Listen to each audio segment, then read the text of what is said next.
forgot to start it with the usual splash screen. Last screen. We usually use this one.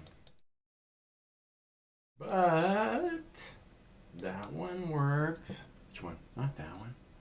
That one. That works just fine.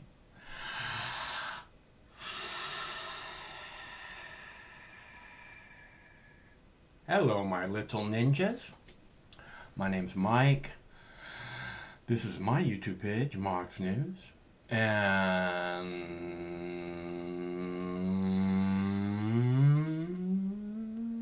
welcome to your 420th episode of Mox Talks. Actually, I have some really good videos for you tonight. I have a video about the vaccine and exactly what we were talking about last night with the one caller about how lots of new information is coming out. It's an excellent video. We'll be playing that shortly. And I have a video about the FBI lying. And all of this is about the government, right? This is about why people don't trust the government. You know, they want to... Can you hear me? Is it okay? Can you hear me? Is it fine? Am I coming through all right? Why is everyone leaving me? So, the government, no. All these videos I'm talking about, the vaccine video like we were talking about last night and the new information, and the caller last night was talking about how all of a sudden it's Trump's vaccine, right? Nope, this is Trump's vaccine. They talk about that. Actually, it seems to be the theme. And I have other videos. But what I was trying to say is that these things about the vaccine, about the FBI lying, you know, and on, people want to make the January 6th thing, right? We're talking about government tonight and why people despise it, you know, why people are tired of the government that we currently have, you know, why there's social media posts calling for the destruction of the U.S. government. Why is that? Why? And the real question is, are you terrified by that? Because if you look at the news, right, you look at the mainstream media, and they're like, oh my God, these people are like terrorists, you know, and they're just basically politically active people. I mean, the ex-head of the CIA, last week said that the Republicans are like the biggest threat to the world or democracy or whatever it is. And this is what I keep hearing. I have an ad with Patty Murray, right, who is a Washington State senator. I don't know why.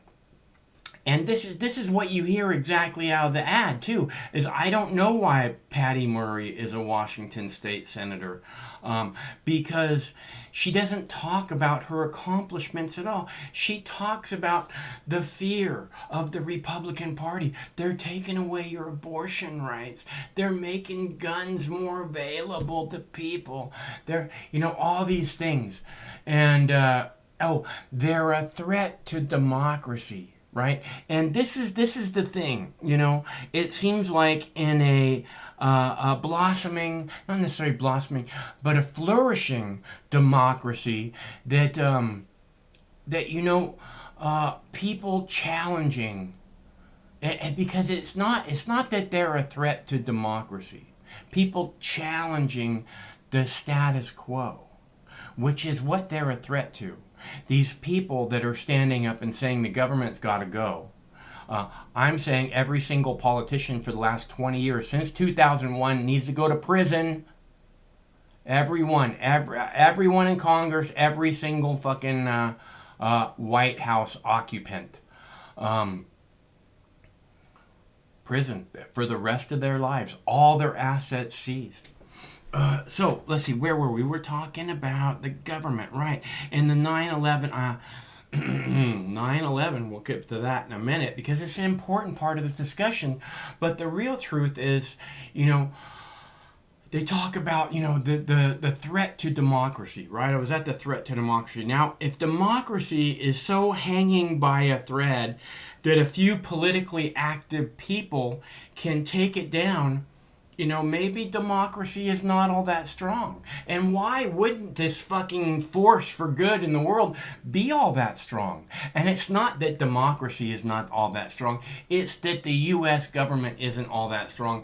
And the reason being is because they're bought and paid for. So we come back to January 6th and like, oh, this is all Trump's fault. Right? And you go, oh, all this aggression against the FBI is these radicals, and you go, oh, this January 6th protest, these people are terrorists. And it's all because of Trump, right? All these radical people are because of Trump. But it's not all because of Trump. It's not. It's because of Nancy Pelosi. It's because of Mitch McConnell. It's because of all these cunts in Congress and all the presidents that came before Trump and Trump. It's not just Trump. They trying to get you to believe it's just Trump. Trump had something to do with it, but so did Nancy Pelosi, so did Mitch McConnell, so did every member of Congress who has fucked the American people again and again and again. Brutally. Right? And they act like Ukraine, this war over here in the faraway land that we have nothing to do with, needs to be escalated so that it lasts 6 months instead of 1 month. That's more important than our people, than taking care of our own. Giving Israel billions of dollars every year. That's more important than taking care of our people. And this is the thing. People are tired of your bullshit. Okay? The government, when you look at all this corruption, when you look at how much they care about the people, of course there's posts on Facebook that are like talking about how the U.S. government has to go. I talk about it constantly. The U.S. government is a threat to little children around the world and in this country. And I'll play a video in a moment that proves it. And it doesn't end. That's why, and it's done in your name. And there's these people who are saying that's got to stop. A lot of those people don't like evil deeds done in their name. So they're standing up to demand that it stop, which everyone that's having evil deeds done in their name without their permission, without their consent, you should be concerned about that. Little children are being murdered daily in your name because of the United States government. And they hate the U.S. having any kind of good standing in the world. They hate you having any kind of a good country in the world to live in. We got lead pipes, we got floods, we got 150-year-old infrastructure. They could give they could give a fuck about you. They care more about Israel than they do about us. That's the U.S. government. And then they want to blame it all on Trump. They want to say, oh, it's all the Republicans that support Trump are evil. So is Nancy Pelosi. So is Mitch McConnell. So is giving Israel billions of dollars every fucking year. Pure fucking evil. Okay? Fuck Israel. Okay? Pure fucking evil for our government to take our money that we need desperately and give it to Israel, which is the 10th strongest economy in the world. Okay? They don't need our money. Why are we giving it to them? And how can you not hate a government that does that to your children? To your children. Okay? They're taking money that should be going to your children's health, to your children's immediate future, to your children's long-term future, and they're giving it away. All over the world. It's not just Israel. We need that money. And your children need that money. And you know that it's because of Nancy Pelosi and Mitch McConnell and whoever's in the White House. You know this.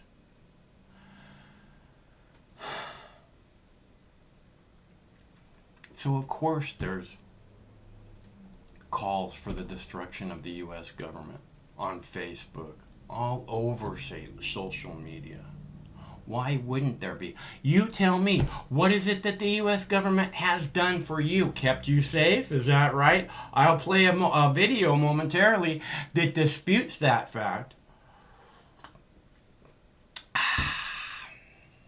Let's see, it's time for a bong hit. Oh, speaking of which, it is Dabs for Donations Friday. So, not Friday. Dabs for Donations not Friday. Dabs for Donations Thursday.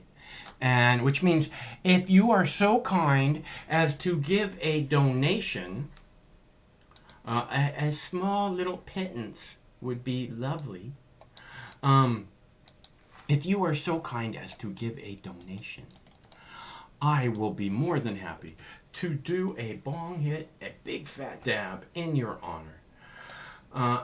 That being said, I have told everyone that I am going to do my best to do a dab, a bong hit, in the first 10 minutes of the show because of the beautiful people that were so lovely as to show up on time.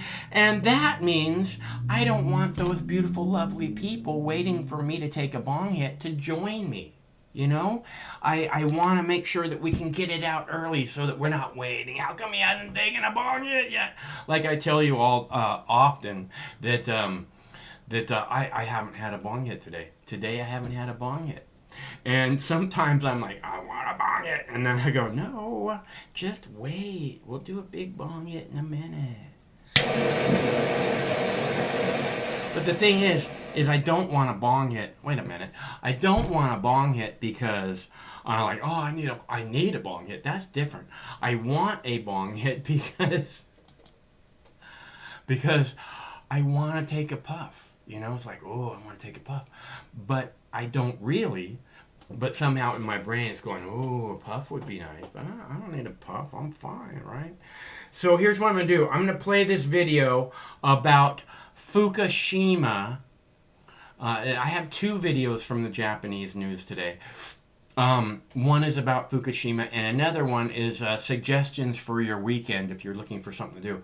But one is about Fukushima, and that one is about the like I said, two Japanese videos for you tonight, and that reminds me of the fact that the Mox News, one of the Mox News live shows was taken down a couple days ago because it had a copyright claim filed against it, and I wanted to show you. I wanted to let you know that it was from the German news. Now, we played a video last night from the German news about a river that has been poisoned and fish are dying and all kinds of wildlife is dying, and it looks horrible. From the German news. The video that they said that they blocked, I should say, besides the entire 3-hour-long live show, the video that they blocked was about people living next to a nuclear reactor in Ukraine, residents in that neighborhood. And I don't know why they're censoring that. But I should post that video again. There is some reason that they are censoring it, right? And it may be just come back to this thing like I was talking about. We've given Ukraine hundreds of billions of dollars. Why aren't they taking care of these people? Isn't it supposed to be aid? Isn't it supposed to be helping people that are fucking next to a fucking nuclear reactor that's taking heavy fire? You know, what good is our hundreds of billions of dollars if it's not helping people in Ukraine? Again, this comes back to Nancy Pelosi, Mitch McConnell, and every single occupant of the White House for the last forever. So, this is why people are tired of it. I've had enough. I can't take it anymore. And that's why so many people tune out also. I'll be right back. I'm going to do a bong hit and we'll be right back. Now, this is an important video and nobody's discussing it. And this is a very short thing. And basically what they're saying is that they're delaying the pulling out of the nuclear fuel, which is causing the meltdown in the Fukushima reactors. They're delaying pulling that out, apparently because of some robotic arm that needs to be repaired. And it's going to take a year and a half to repair that robotic arm in Japan, where they specialize in robots. They invented them. It's going to take a year and a half to fix the arm. Now, the problem is they have no idea how to deal with this shit. Once they get it out of the water, they have no idea what to fucking do with it. Okay? And it just keeps leaking radiation, massive amounts of radiation into the Pacific Ocean. I've talked about this cesium-137 being found in cows in Oregon. Right? That's directly connected to the plant in Fukushima. You know why? Because rainwater is bringing it. I'm going to play that video for you, heat up the bong, and we'll come back and take a puff, all right? Sound good? Yeah, let's do that. Welcome to Tucker Carlson Tonight. Well, they finally got Big Orange. You were starting to think it could never happen. How could it happen? Once you accuse a man of racism and fascism and sexism, embezzlement, perjury, sex crimes. The officials who oversee the Fukushima Daiichi. We'll do the Tucker video. It's coming up. It's a very important video. Otherwise, I wouldn't be playing it for you. This one, on the other hand, is also a very important video, and that's why I'm playing it for you. You people keeping up here?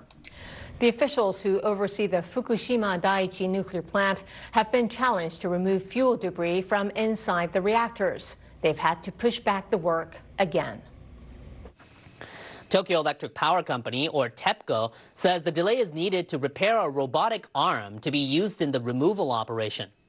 TEPCO officials say the work is unlikely to start until the fall of 2023 at the earliest. Their original plan was slated to begin last year. They later said the removal operation would start this year. 3 reactors at the Fukushima plant suffered meltdowns following the earthquake and tsunami in 2011. The facility is in the process of being decommissioned. The biggest hurdle is removing the highly radioactive debris. Now, despite the latest delay, TEPCO and the Japanese government are sticking to their deadline for completely dismantling the plant by 2051. Well, nobody's gotten to the bottom of 9/11, unfortunately, and they should have. Well, nobody's gotten to the bottom of 9/11, unfortunately, and they should have. Well, nobody's gotten to the bottom of 9/11, unfortunately, and they should have. They're going to totally dismantle the plant by 2051. The meltdown's still going to be in progress by 2051.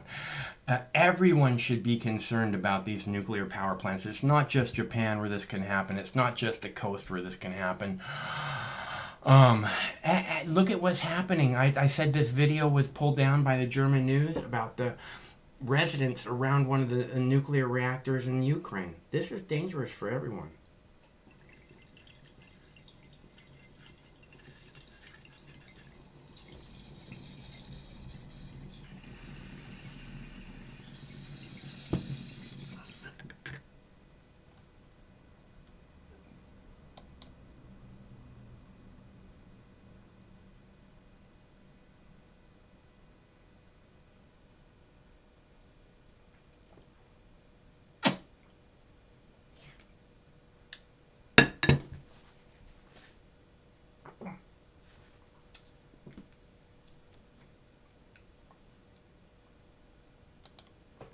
All right. Let's see. Sorry.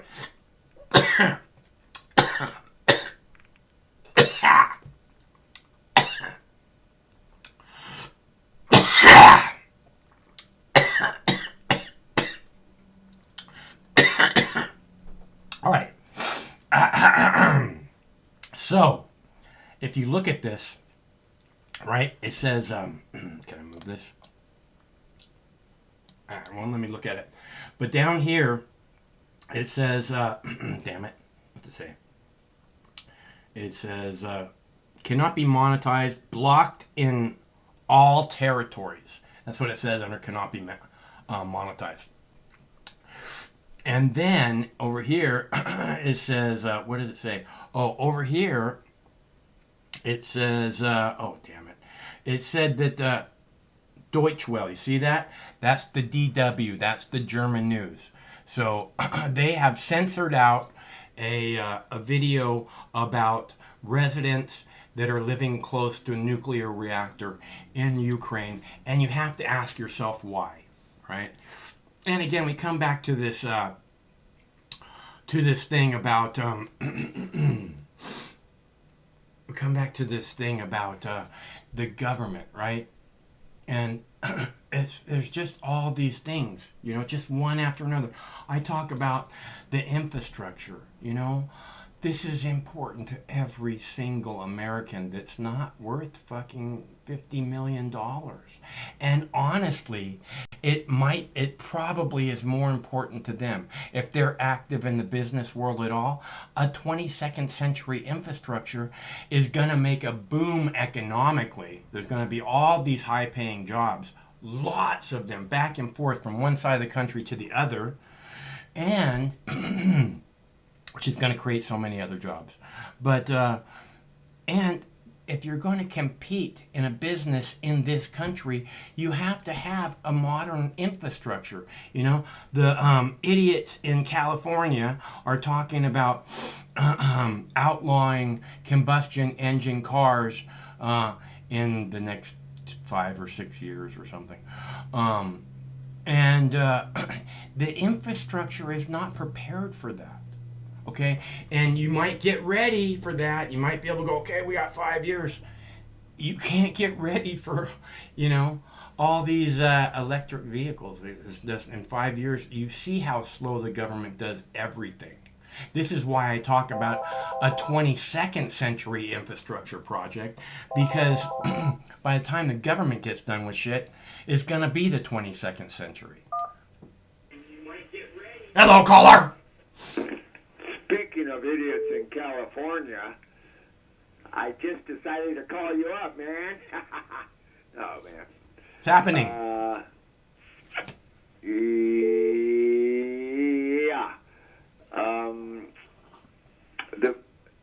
The people shooting at the nuclear power plant in Ukraine, that's the Ukrainian army, and I think they're shooting at everything. I think they're shooting at apartment buildings. I think they're shooting at fucking train depots. I think the Ukrainians are shooting at everything inside their own fucking country. That's what I think. Yeah, including their own citizens. Yeah, apartment buildings with people in them. And I think last night I told you Roger Waters. And you know why? Just a sec. You know why I think that? Because it makes no sense for Russia to bomb apartment buildings with people in them, because all that's going to do is get the whole world up against them.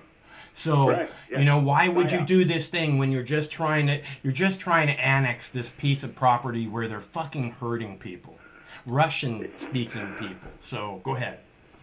Yeah, it's a psyop. It's a classic psyop, you know. Yeah, and they keep calling it Putin's war and Russia's war. And let's be real clear, this is the United States war, because if it was Putin's war, it would have been over 5 months ago. 6 months now we've been in this war. It would have been over 5 months ago if it was Putin's war. It ain't. It's the United States war, 100%. You better believe it. And Roger Waters said that on several interview programs, and because he said that, because he criticized NATO and Ukraine, and said exactly what you said, NATO. that Russia is just defending its borders. He's now on a Ukrainian website, and on this website they have list people, lots and lots of people, a lot of journalists, and at least 3 of them are dead already. The most recent one would be Alexa Dugina, I think her name is, or her last name is Dugina. Or she's Alexander Dugin's daughter. the bomb that was in the car that she got. Yeah. Was in Alexander Dugin's car. Yeah. So, and on that website, they put an X across her face with the words "liquidated," and they've got that on several dead people, including reporters. And Roger Waters' name and picture is on that website too. And Roger Waters has good security. I mean, I don't know how they got the bitch with the bomb. It doesn't make any sense to me. It had to be some kind of inside thing, Well, I hope he has good security. He's But got to on have. tour now. He's too outspoken not to have good security, dude. I mean, great security, as good as security gets. Yeah, I'm hoping, because he's on tour, and he's an easy target being on stage, So just stay away from He's Ukraine. not Do fucking tour. Salman Rushdie, dude. Nobody's gonna rush up with a knife. He's not fucking Dave Chappelle. He's not that easy a target. I'm telling you, he has security, and they tell him what venues he can fucking work out. Okay, that's how integrated security is with his life. Good. Yeah. I like the guy. I like his music, and I like his politics. And he is outspoken. But the American State Department is fully aware of this website in Ukraine, yet they don't say anything about it, even though it is a Ukrainian, and neither does the Ukrainian government. So they will block people. And real quick, this is exactly what our government is afraid of. This is exactly what the news readers, the news models, the prostitutes are. The fear that you see when they're talking about, these people, these radicals that want to get us. They are terrified. They're scared as fuck. Of exactly this thing that Mike is talking about. Some kind of list being put up with fucking X's over their names or their eyes or whatever. Okay? Yeah. So they are terrified. Don't you believe it? For the most part, journalism is dead worldwide. You have to really, really look to find the heroic journalists outside of prison, by the way, like Max Blumenthal, Aaron Mate, Jimmy Dore is pretty damn good. Glenn Greenwald is good. I'm surprised he's not in prison. Is he? Jimmy Dore? Glenn Greenwald. Yeah. Well, he hangs out in South America and Brazil. Yeah, he's not. He's still in South America and Brazil, right? Yeah, it's got Yeah. like 100 dogs and Yeah. he's got his whole thing there. But he had the integrity to quit The Intercept, which was editing his Snowden. his journalism, and because they're gatekeepers. The Intercept apparently is a gatekeeper journalist organization, and so in Germany there's a good journalist organization. In America we got Consortium News, which is not on the internet much, but when it is, it's really good. Democracy Later, they bit the dust about 10 years ago. No, I still subscribe to Democracy Now!, but I don't even want to see her face. Yeah. She's such a traitor. It's Yeah. like I don't want to listen to anything that comes out of Amy Goodman's mouth. If I could get any news in the world, and I can't, I can on the internet, but it's become tougher. There's no doubt about that. I've been doing news a long, long time, and if I could watch any news and report off of any news, it would be Russia Today and Al Jazeera, okay? Because the rest of it seems to be fucking out of their mind, thinking that you people are so stupid. Yeah, RT is banned, and Al Jazeera is a little hard to come by. And when you do get Both of which had channels on my cable dial when I started doing YouTube, and they were kicked off of those cable channels because because they say things that aren't supposed to be said. That's what they were kicked off for. Well, nowadays, when you click on a YouTube channel, the information overlords, they got a warning, they'll say something like, Russia Today is funded by the Russian government, or they'll say Al Jazeera is funded by Qatar or United Arab Emirates or whoever the fuck it is. And they're both great news outlets. And there's another one coming out of that used to come out of Iran that I can't remember the name of. They were pretty good too. So this is how they fool the population, is by eliminating truth tellers. That Iranian news channel. They played one of my videos on live on their news, and it was it was titled. The title of that video was titled "The Douchebag Doesn't Fall Far from the Tree." Who was the douchebag you were? Hunter Duncan Jr. His father being the original douchebag. You must know him. He's from Southern California. Hunter. What did I just say? You said Duncan. Yeah, Hunter Duncan Jr. Duncan Hunter Jr. Is that and who's his father? Duncan Hunter. And who the fuck is Duncan Hunter? He was a representative somewhere in Southern California for like 20 years. And then his son's a representative, and the douchebag doesn't fall far from the tree. Yeah, well, California and New York basically are probably some of the most corrupt states politically. I mean, look at the Pelosi family basically runs California. And I don't know, it's like a free Okay, for all. so when you go to RT's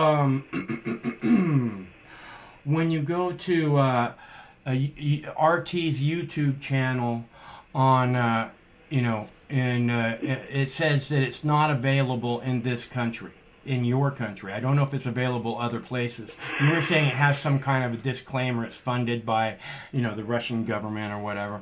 But here it actually says this channel is not available. So, Yeah.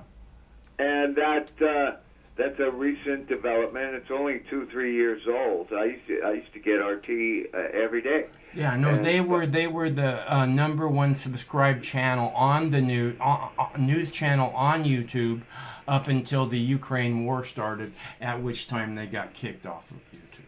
Oh yeah. Maybe before Trump.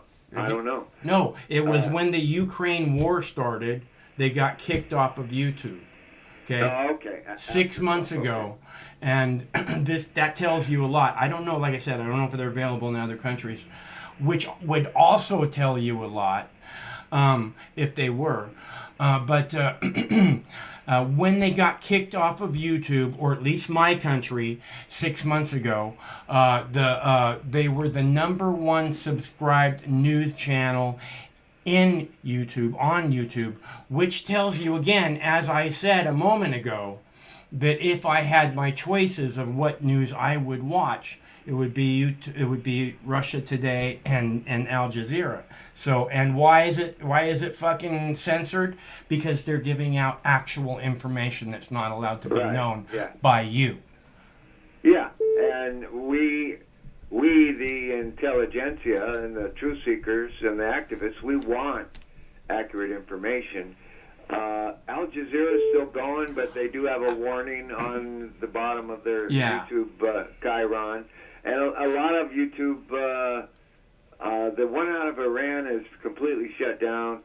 And I caught your little rant about Israel and why we give them so much damn money. And it's not about Israel. It's about all the country. Well, I mean, Israel's like the 10th strongest economy in the world. They don't need our money. But our people need our money. We need it desperately, and we're just giving it away willy-nilly to everybody that, I don't know, with just being given away all around the world, as far as I can tell. And to people who don't need it, like Israel. Go ahead. Yeah, we need it. We don't have the children of these country needs that money. Yeah, they're intentionally punishing the American public and killing American business and the American economy. and they're smiling in your face, and they're reading off of their teleprompters, and they're telling you lies every single fucking day.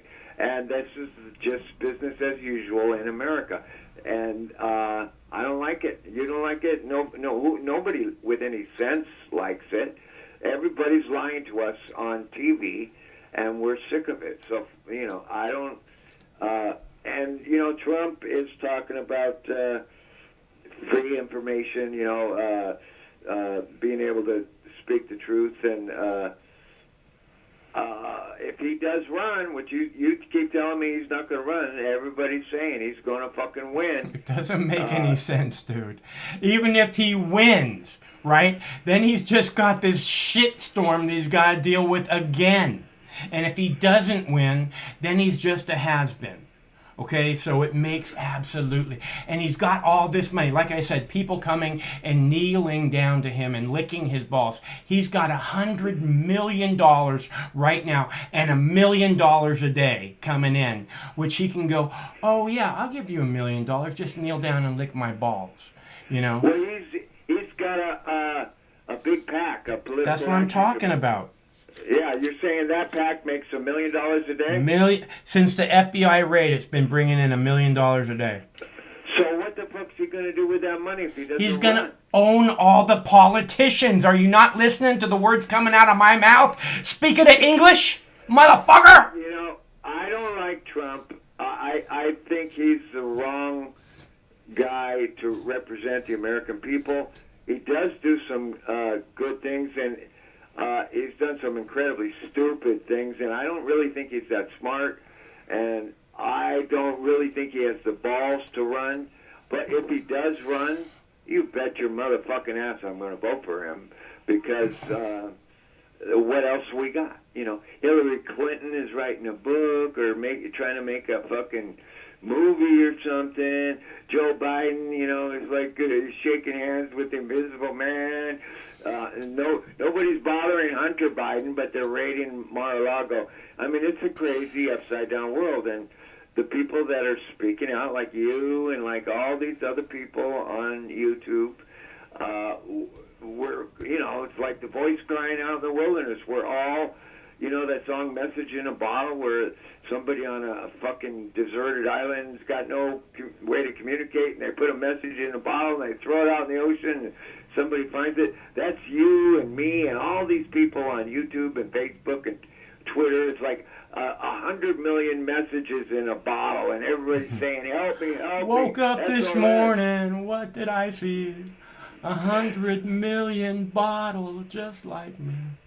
Yeah. Yeah, and everybody's just saying, shit's fucked up, what do we do about it?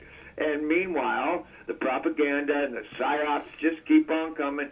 Fukushima and fucking nuclear thing in Ukraine, and Russia's the bad guy, and it's like so much bullshit. And I don't want to give up, man, because... I don't see Fukushima stuff anywhere. Where do you see Fukushima stuff? On your channel, right? That's right. So, if it's seen on my channel, it ain't bullshit, motherfucker.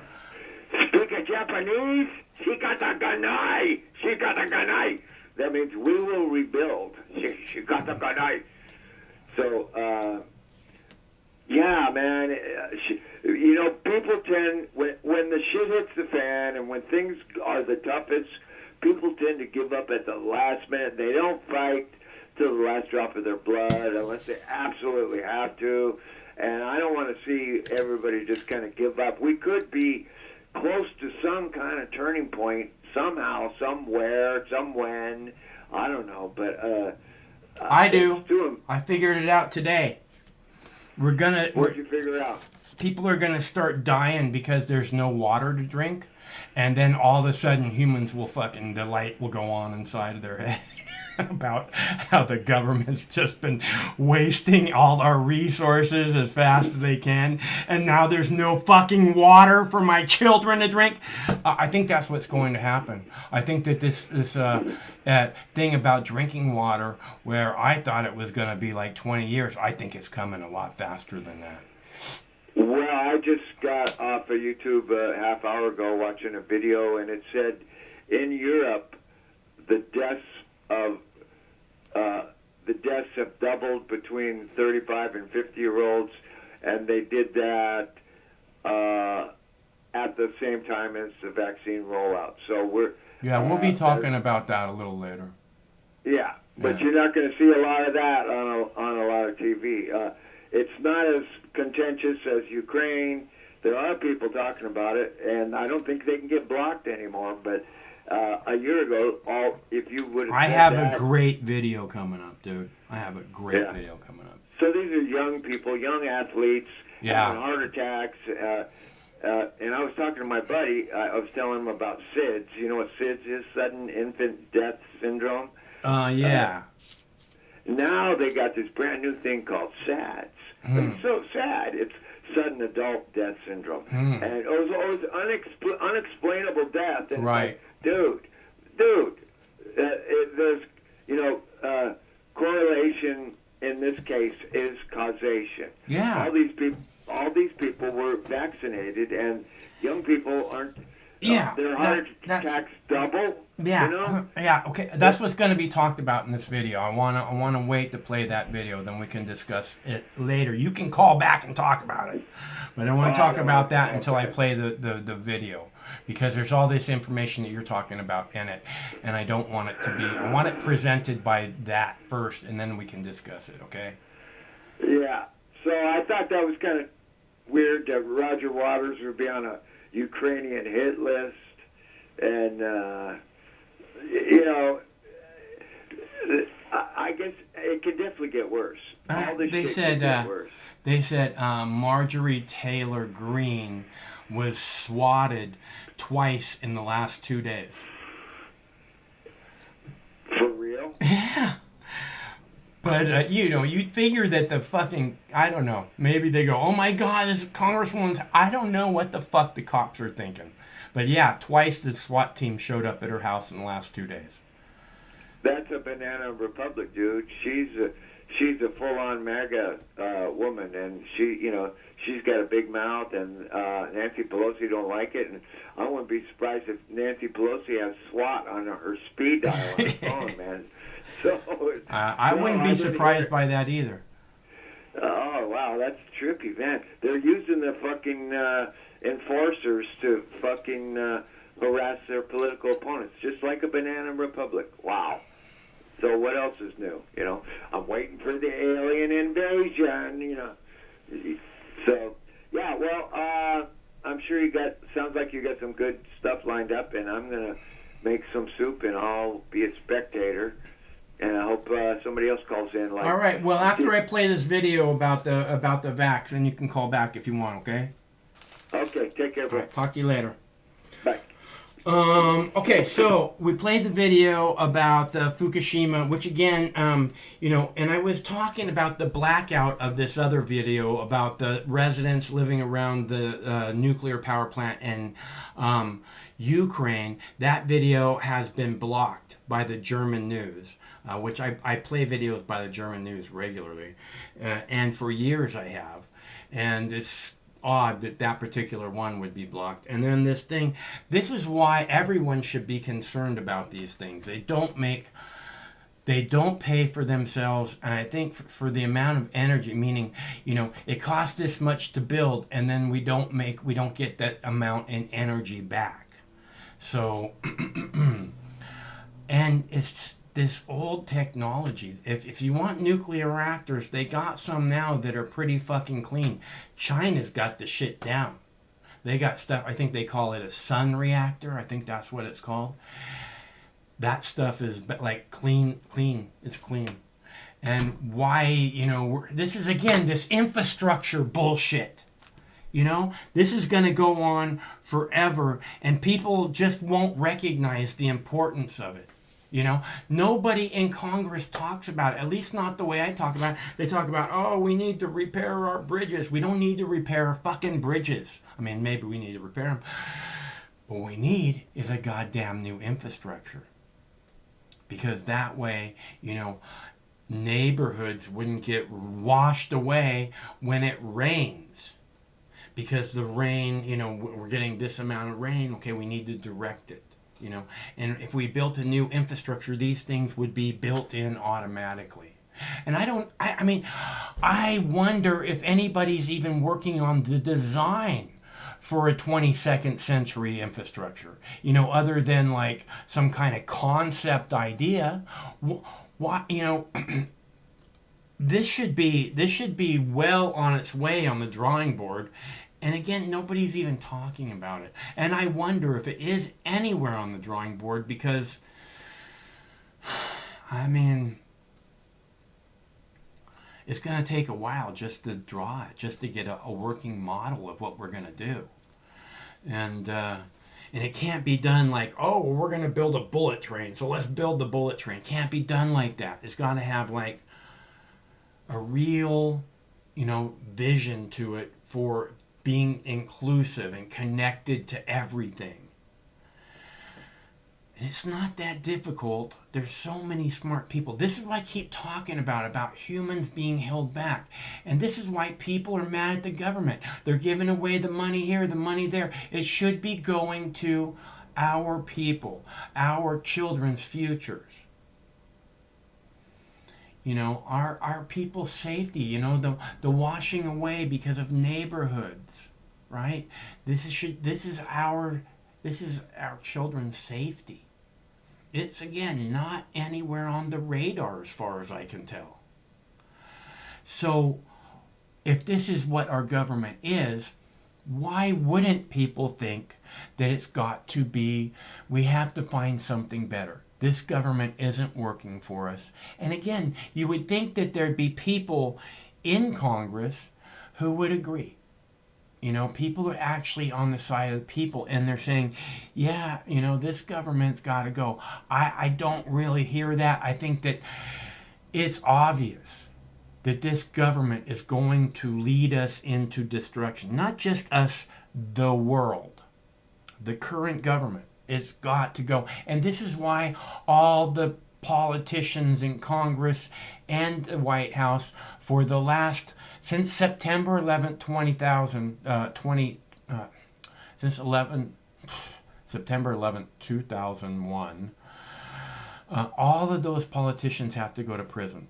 And it's because they're keeping this from happening.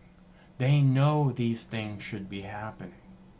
And instead of fighting to make our government what it should be, instead of fighting to make sure that our rights are protected, like the vow they take, they write 47,000 new laws a year. 40,000 new laws a year. Okay? From what I understand, the average adult commits 9 felonies a day without having a clue that they do that. This is what a police state looks like. And if that's what the government has given us, of course the people are tired of it. The land of the free, a police state, a comply or die police state, you're calling that the land of the free? Yeah, you're fucked up in the head, Nancy Pelosi. Yeah, you're fucked up in the head, Mitch McConnell. And yeah, all you pieces of shit that work with them to make stuff happen, you're fucked up in the head because you're helping fucked up in the head people ruin our fucking world. And you can stand up and you can speak out. Okay, they won't give you time at the microphone on the floor of the Senate. Oh, dang. They won't give you time on the floor of the Congress, the House of Representatives. Oh, dang. You don't need that. You go on YouTube, on the internet, on your webpage, on the Instagram, and you tell people, you know, this has got to go. This is, and again, it's not that the people are somehow terroristic or criminalistic or insurrectionist. You know, it's their government. It's our government. Okay? And if we say, we've had enough, then it's our government. It's our say. Get the fuck out. In fact, go to fucking jail. Do not pass go. And never, ever, ever pass go again. It's our government. They want to act like politically active people are a threat to our democracy. Politically active people are what a democracy is supposed to be all about. And it's not that politically active people are a threat to our democracy. It's that they're a threat to the status quo government, the comply or die police state. And that could spread, that sentiment can spread, that it's got to go. And this is why you see these people getting kicked off of YouTube, off of Facebook, off the Twitter, is because they're connecting 2 and 2, 1 and 1, whichever ones it is, you know, A and B. Is that how it works? A and A? I don't know. Tits and ass. They're connecting these things that are obvious. And it all leads back to the U.S. government. Okay? The buck has to stop somewhere. The U.S. government is supposed to be, at the very least, protecting our rights. Okay? We don't need an empire around the world to protect our rights. You know why? Because our government right here at home is destroying our rights. The Fourth Amendment doesn't exist anymore. The right to privacy, it's gone. It's gone. Does not exist in any way, shape, or form in this country.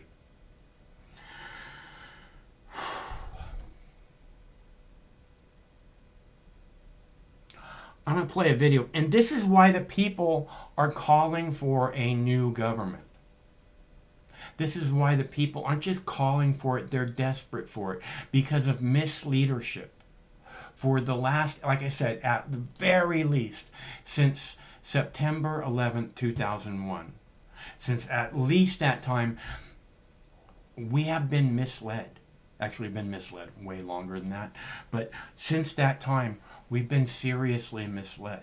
And I want to be clear, the Project for a New American Century is a real thing. And it's all about expanding the empire and building military power. And people profiteering off of it. People becoming filthy rich in the process. Woohoo!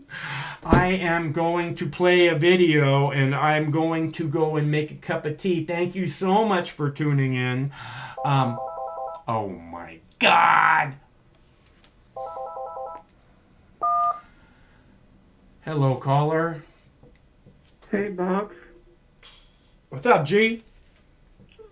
Well, I'm a little angry and disappointed. Not angry. I'm very angry and disappointed.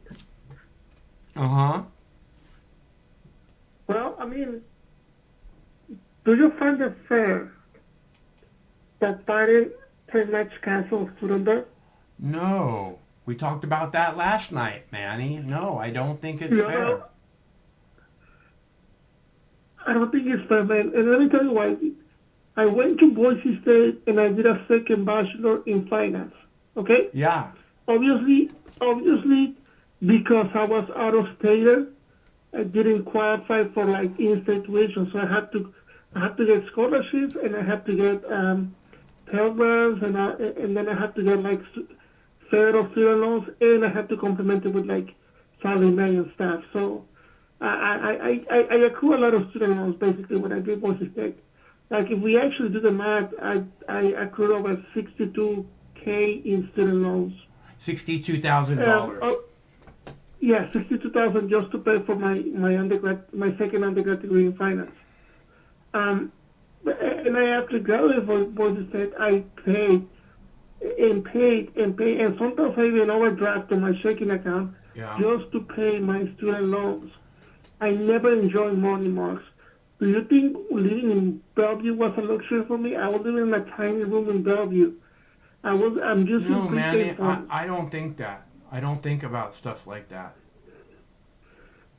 But yeah, anyways, the point is, I busted my ass for 4.5 years to pay my student loans. Yeah. I paid it off last March. And suddenly now we have these kids who got shitty degrees who doesn't actually offer anything to society, like gender studies or like sociology or like English majors. They're getting up to $20,000 bailout. Trust me, that's fucking unfair, man. And I really and I'm really so disappointed on the Biden administration. Either they send me a $20,000 check refund, or I'm voting for Trump, and I will tell them F that. And I don't care what people think about me. Look, that's what I kept saying last night. In fact, the name of the show was I want my, hey, Biden, I want my $20,000, you know, and it was like, Yeah, I'm serious. I want my $20,000, just like you, Manny. You deserve the money. I mean, I might not deserve the money, but if you're giving it to people, fuck, you know, it's not fair that they get some and I don't, just like you're saying. And you know the saddest part about all of this is, apparently the people who are going to get the actual money, it's not even undergrad students. They're like graduate students who were doing like JD, medical school, or MBAs working at Goldman Sachs. Yeah. Think about that for a minute. Yeah. Think about that for a minute. They're going to make lots of money. Well, MBAs who are currently working at Goldman Sachs. I mean, I work at Goldman Sachs, so like 4 years ago, I did a contract work for Goldman Sachs in Salt Lake City.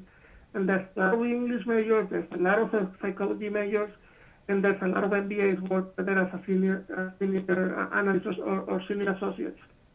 Hell, my VPs were like, one was a JD and the other one was like, had like a bachelor in economics. So when I was working with them, I worked during the summer, I was doing contract work for them.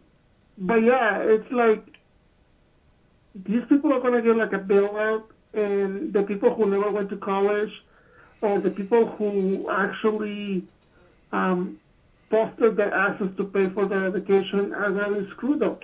It kind of reminds me to the whole 2008 situation when like, the banks get bailed out and the people didn't.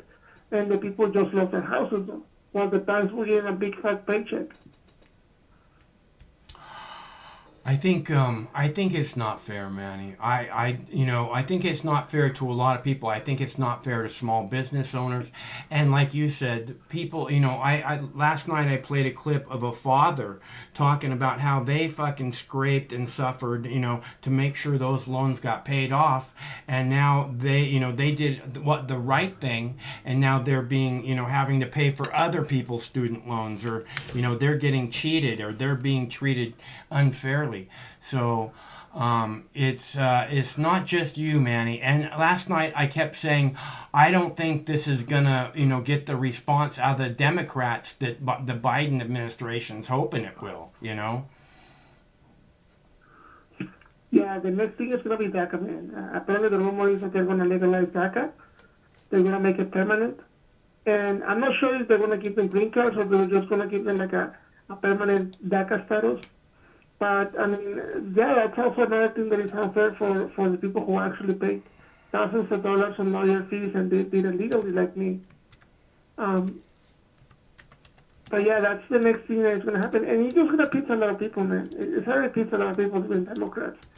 And trust me, like, this is going to push the people to vote Republican. And the pendulum is going to swing so hard to the other side that it's going to drag people on it as well. Innocent people as well. I absolutely, like I said, Manny, this isn't going to get the response that they hoped it was going to get. There's no doubt in my mind about that. So I think it's a big mistake, man. But yeah, man, and that's the other thing, man. Like, who's gonna benefit from all of these, though? Who what now? Who's gonna benefit? White, affluent, middle class people with graduate degrees. The banks are gonna benefit, man. That's who's gonna benefit. Well, yeah, because I mean, if you know about finance, all of those student loans are bundled, and there's sort of securities to investors out there, and sometimes it's not the bank itself. And yeah, obviously it's gonna benefit the banks who are holding those assets, though. Or those securities, but at the end of the day, though, we're just printing money, basically. and we are creating a moral hazard, and we're telling people who I believe some of them don't even deserve it.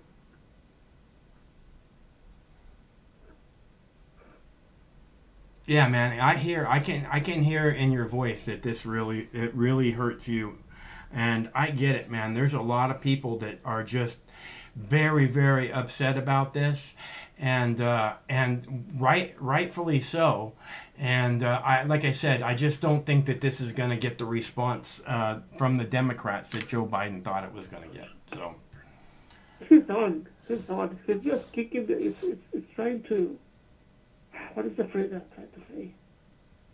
It's kind of like he's trying to bounce at that cap, but he can't.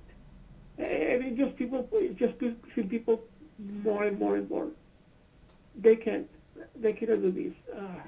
It's unsustainable. And I mean, I understand why he's doing it though, because that's a lot of people who cannot pay their student loans, or they pretty much have been paying it for years now, but those are like the very rare exceptions. The great majority of those kids, though, they're in working professionals who are probably making more idea than the actual student loan balance, but they're still making the minimum payments. It doesn't make any sense. They should be actually paying for the principal, which I was doing for 4.5 years. I was paying more money to the principal than the minimum. So for 2 years, I was paying $1,200 a month to the principal, and then I lowered to $600, and then went back to $1,800 a month until I paid off completely, which I paid off this year. yeah, man, it's awesome. I mean, it sounds like you were pretty serious about getting that debt taken or getting it paid off. So I think that and again, I can hear the pain in your voice, Manny. I know you're very upset about this. So, and what I'm hearing, honestly, is that there's no way this is going to actually happen because it's unconstitutional or something to that effect. So don't be too upset, okay, bro? Well, I mean, we'll see. Yeah. I heard about the DACA thing itself, that it's apparently they want to legalize DACA, which was another moral hazard. And you probably follow up with videos of that. The whole caravan that happened like a few years ago, remember? Or like the minors were crossing the borders. It's because NGOs were telling, oh yeah, come, bring your kids loan. Obama's going to give them DACA. Still there? All right. Okay. Man, look, I gotta take a break, bro. I'm like I said, I hear the pain in your voice, and I hope that like I said, you don't let it get to you right now, because I'm hearing that it's just not an option. He doesn't have this power, and it's not going to happen. So you think he's gonna sue if they're going all the way to the Supreme Court? It's Nancy Pelosi is saying that he doesn't have the power to do this. So, like I said, it's not going to happen, dude. Don't get too upset about it. If there's a reason to be upset, just don't let it overwhelm you, okay? Okay. All right, man. Take it easy. All right, talk to you later. And again, this show, I'm talking about why people would be posting things about the destruction of the U.S. government, and you can hear the frustration in Manny's voice. I thought he was going to cry. I thought for a second that he was crying.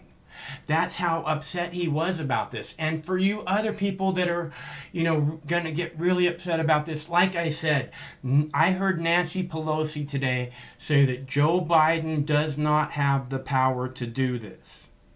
Which means if Nancy Pelosi, his closest ally in Congress, is going to say this, it ain't going to happen. So, like I said, there's good reason to be upset. I just don't want it to raise you all's blood pressure too much, because our blood pressure's already through the roof with all this crap, right? Enough already. So take a puff. The cannabis will help you ease the stress a lot. You're not eating enough cannabis, people. Really not. And you can ask Jackie Cat. Speaking of which, I have a bong hit coming up for Jackie Cat right after this video, because it is Dabs for Donations Thursday. And Jackie Cat was so kind, as she is every Thursday, as to give a lovely donation, because she's my girl. And I have one coming up for POS, Playground of Sound, because he's my boy. So thank you to you too, and we'll get a couple dabs going for you in a moment. I can't thank you enough. The show, myself, my life, continues on to be solely in the support that is given from you lovely people. Actually, like 80% of it comes from one person. Did you guys hear that? I was thinking about eating some mushrooms tonight. You know, actually I have one that's like a perfect gram. It's so pretty. I was going to bring out that one mushroom and go, okay, you know, right at the beginning of the show. But then I'm like, oh, there's not going to be anybody here at the beginning of the show. And then I get caught up talking and stuff when there's like 20 people here. And then my talking chases people away, just like it now. So I wouldn't have time to see me eat the mushroom if I didn't do it at the beginning. Too complicated. If I do it at the beginning, people don't see it there because they don't get there until 20 minutes in. Life is difficult. So we'll stick to bong hits tonight. I have one coming up for Playground of Sound and one for my girl Jackie Cat, who I hope she's still around. Still around. When the world, I'm going to play this video because I told Mike that I was going to play it and that he could call back after I played it if he wanted to. And it's a really good video, and I want everyone to see it. Actually, I'm going to wait to play that video. What video is it I want to play?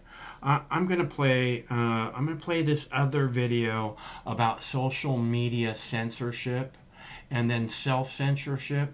Well, no, I'm just going to play the one I want to play about new information coming out, which isn't really new information, but we're allowed to talk about it now. Be right back. Welcome to Tucker Carlson Tonight. Well, they finally got Big Orange.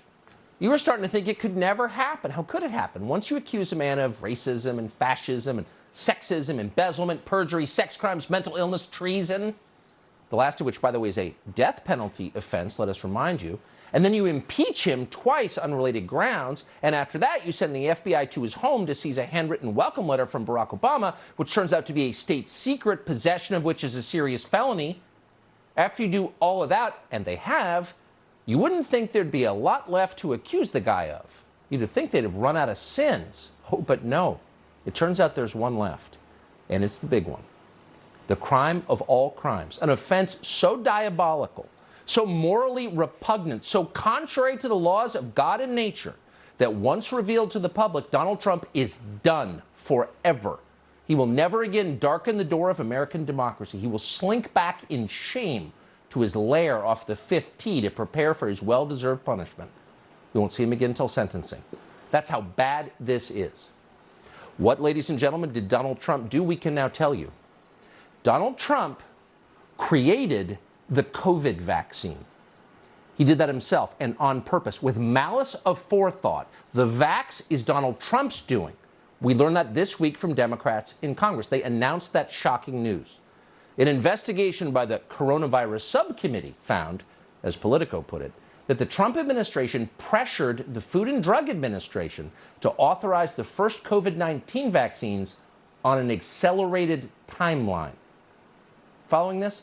An accelerated timeline. They didn't even fully test the stuff. That's not science. Donald Trump doesn't do science. So they just handed this stuff out to people, citizens, recklessly. In the words of South Carolina Congressman James Clyburn, Donald Trump assaulted our nation's public health institutions with this poison the so-called vaccine, and in doing so, quote, undermined our nation's coronavirus response. That's what Trump did. And here's the worst part. No one knew Trump was doing it. They trusted Donald Trump. He was the president of the United States. People believed him when he said the vax worked, especially older people. They knew they were at risk, and they wanted to believe that a shot would keep them safe. So they took Donald Trump's word, and then they took the vax. And then a lot of them got COVID anyway. It's horrifying when you think about it. Here is one of Donald Trump's elderly victims. Hey folks, guess you heard this morning I tested positive for COVID. But I've been double vaccinated, double boosted. Symptoms are mild, and I really appreciate your inquiries and your concerns. But I'm doing well. I'm getting a lot of work done. I'm going to continue to get it done. Look at that man. Donald Trump's vaccine did that to him. 4 shots, a human pincushion, now a desiccated husk. Before he took Donald Trump's vaccine, that man was spry, filled with vigor and vim, famous for his mental acuity. Look at him now. And in case you think, oh, maybe we're overstating the case, maybe that's just a bad video, we're going to take you now to a live shot of that same man to give you some sense of the long-term effects of Donald Trump's vaccine. Here he is speaking at this moment in the state of Maryland. Watch Social this. Security in the hands of Ted Cruz and Marjorie Taylor Greene. I mean it. But it's not just Social Security. Senator Scott wants everything in the federal budget voted on de novo every 5 years it goes out of existence. That includes Medicare, veterans benefits, and everything else. And then along comes Senator Ron Johnson of Wisconsin. This is what they put this in. Marjorie Taylor Greene controls Social Security? It doesn't make sense. The compassionate person in you feels for that man because you know what happened to him. He took Donald Trump's vaccine, which Democrats alerted us this week wasn't properly tested. Now, your first reaction may be, wait a second, this seems like a revision of what I saw personally. Wasn't it Joe Biden who promoted the vaccine, who made it mandatory? Wasn't Joe Biden in charge when it became obvious the vaccine didn't work? And didn't Joe Biden's media tell us to get the shot months after Donald Trump left office? You may remember that, possibly because you remember clips like this. This is from July of last year. If you're a school teacher, if you're a nurse, if you're a cop, you need to get vaccinated. And if you don't, you need to look for another job. Yeah, take the vax or you're fired. In retrospect, it's pretty obvious they were carrying water for Donald Trump in that video. Now, if you're still not convinced, you're probably a cynical person. You probably have concluded that Democrats are panicked about being blamed for the single greatest public health disaster in history, and they're trying to shift the blame to Donald Trump before the full truth about the vaccine comes out. And it is coming out, and the midterms are on the way. You may have concluded that. But we're not cynical on this show. In fact, we're relieved. Now that Donald Trump is responsible for the vaccine, we can finally talk about the vaccine. Till now, we haven't been able to. Till now, it's been like living in a John Cheever story, where the entire country is an emotionally repressed WASP family. It's 1952 in Darien, and Dad is just passed out drunk at the dinner table. But nobody's allowed to mention it. We all have to pretend it's not happening. Dad's fine, be quiet. Over time, that level of denial is very hard to sustain. It makes you crazy. But thank God it's over now. Now that we can blame Donald Trump for the vaccine, we can finally tell the truth about the vaccine without being fired or attacked or thrown off the internet. We really should have thought of this earlier because it feels good, the freedom of this. So let's take a moment to talk about Donald Trump's vaccine and why it seems to be, among other things, dramatically raising death rates among young people. According to data from New Zealand, the government there, for example, children who were vaccinated between the ages of 10 and 19 were more likely, not less likely, more likely to die within a month of vaccination than those who didn't take the vaccine in the same age group. And it's not just the New Zealand government that has found this. This summer, a Dutch researcher called Andre Radair published a paper entitled COVID-19 Vaccinations and All-Cause Mortality. The research analyzed hundreds of cities and towns. What did it find? Quote, "We could not observe a mortality-reducing effect of vaccination in Dutch municipalities after vaccination and booster campaigns. We did find a 4 sigma significant mortality enhancing effect during the 2 periods of high unexplained excess mortality. Oh, so the data suggest, don't prove, but suggest the vaccine may be killing people. Unexplained mortality is also on the rise in many other countries, Australia, England, Wales. So why is Donald Trump's vaccine doing all of this in other countries? Well, we can't be sure. But as Alex Berenson reported on his Substack recently, the Canadian government is seeing a similar problem at huge scale. As of this summer, people who took Donald Trump's vaccine in the Canadian province of Manitoba are roughly 50% more likely than the unvaccinated to be hospitalized or die from COVID. Again, to pause. How bad is Donald Trump's vaccine? So bad that people who take it are more likely to die of COVID.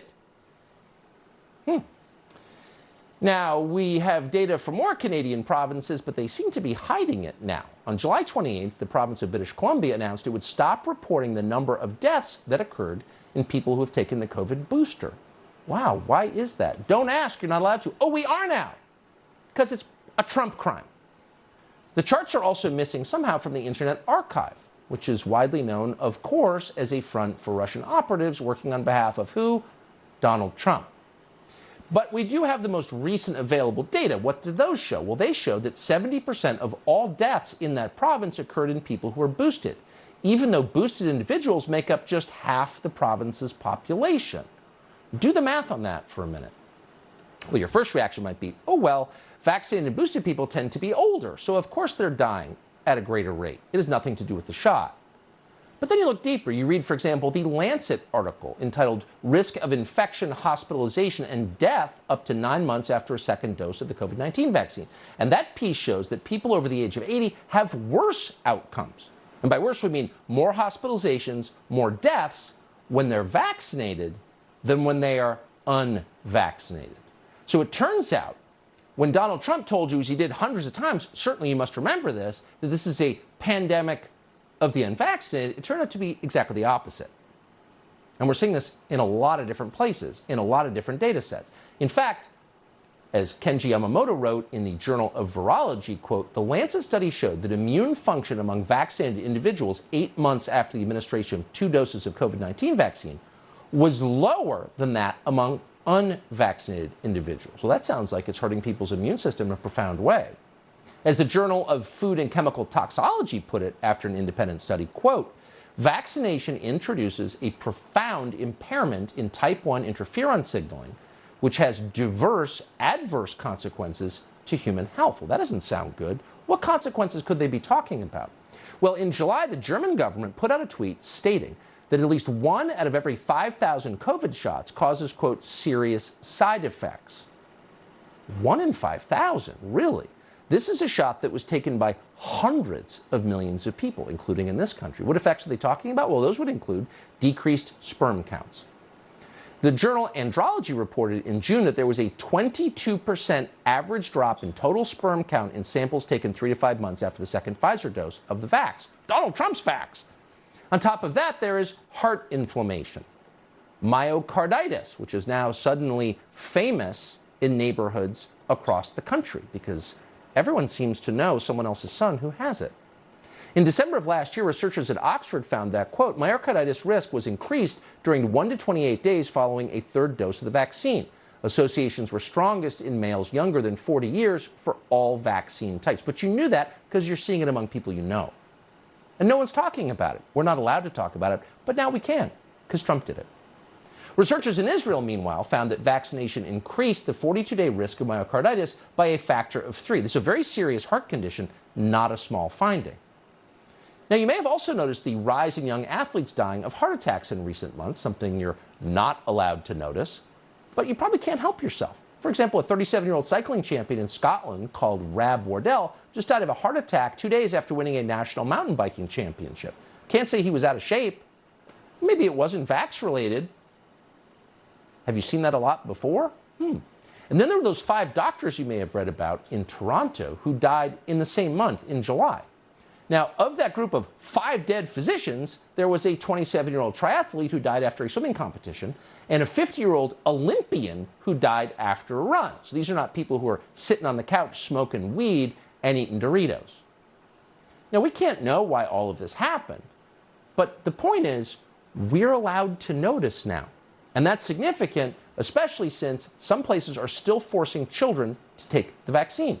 And that would include most colleges in the United States. They just announced that boosters are mandatory. In the District of Columbia, which is falling apart, the mayor has decided, she declared this today, that unvaccinated students will not be allowed in school. They won't even get virtual learning unless they take a vaccine.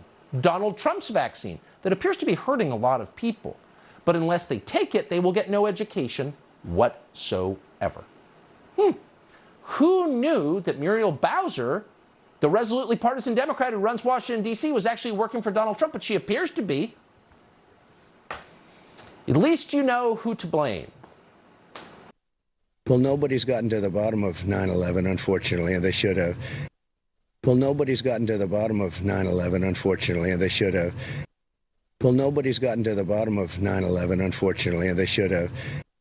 Well, nobody's gotten to the bottom of 9/11, unfortunately, and they should have.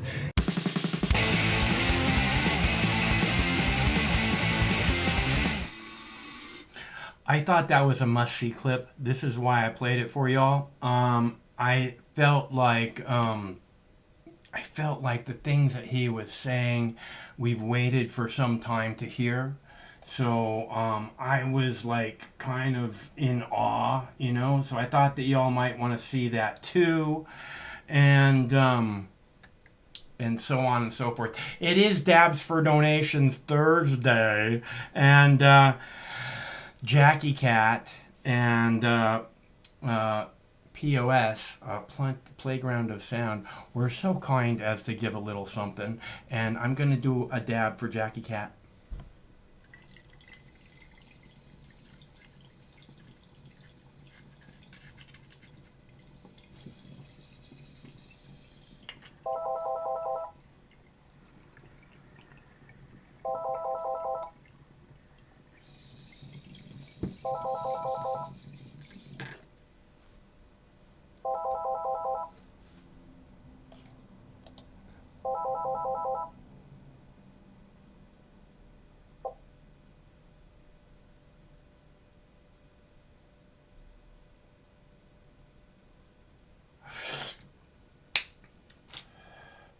All right.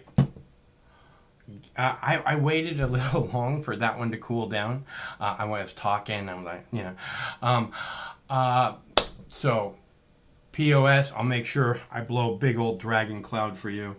And thank you to Jackie Cat one more time, because she is, every week, she donates. I don't know what to tell you. I'm lucky to have her. We all are, really.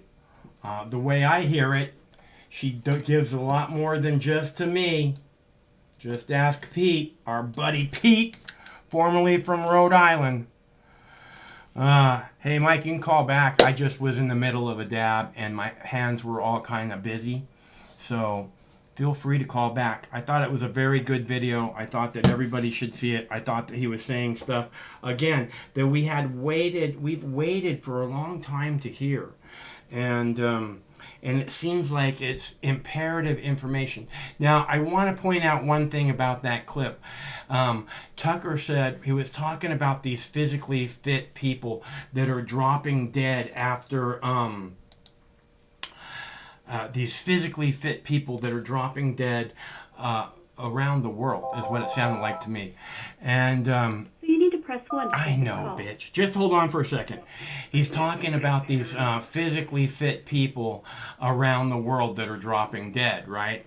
And and then he says, these people aren't sitting on the couch smoking weed and eating Doritos. And I was just like, because those people are still alive, motherfucker. Who's the champion now? Woo! Go ahead.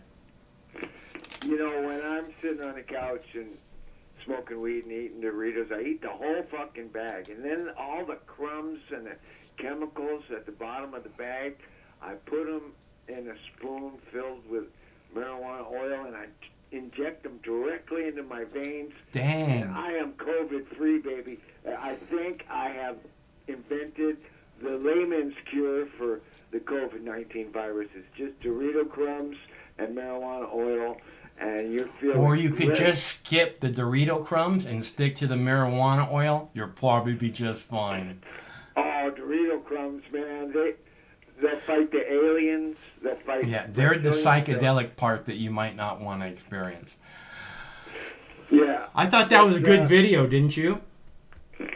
Yeah, I had heard that bit about the Scottish bicycle champion that died 2 days after he won a big trophy. Yeah. What the fuck, dude? He won on one day. He went on TV the next day, and he was dead the day after that. Yeah. So and he was only 35. So, and that very same video you just played 6 months ago would have ended your YouTube channel. You Yeah, would have I'm got hoping kicked that out. it doesn't today. So you know, I don't think it's necessarily that far from 6 months ago. So Well, if it doesn't end Tucker Carlson, it's not going to end you. So. I don't think that's true. I know that a lot of videos from Fox have been deleted, actually got people's pages deleted, and that's why a lot of the people from Fox moved to other outlets. Well, a lot of the lawsuits concerning COVID-19, both the legality of enforcement and harm done by vaccination, they're starting to happen now. People are suing schools and suing companies for firing them for not wanting to get. That's really good, vac- man.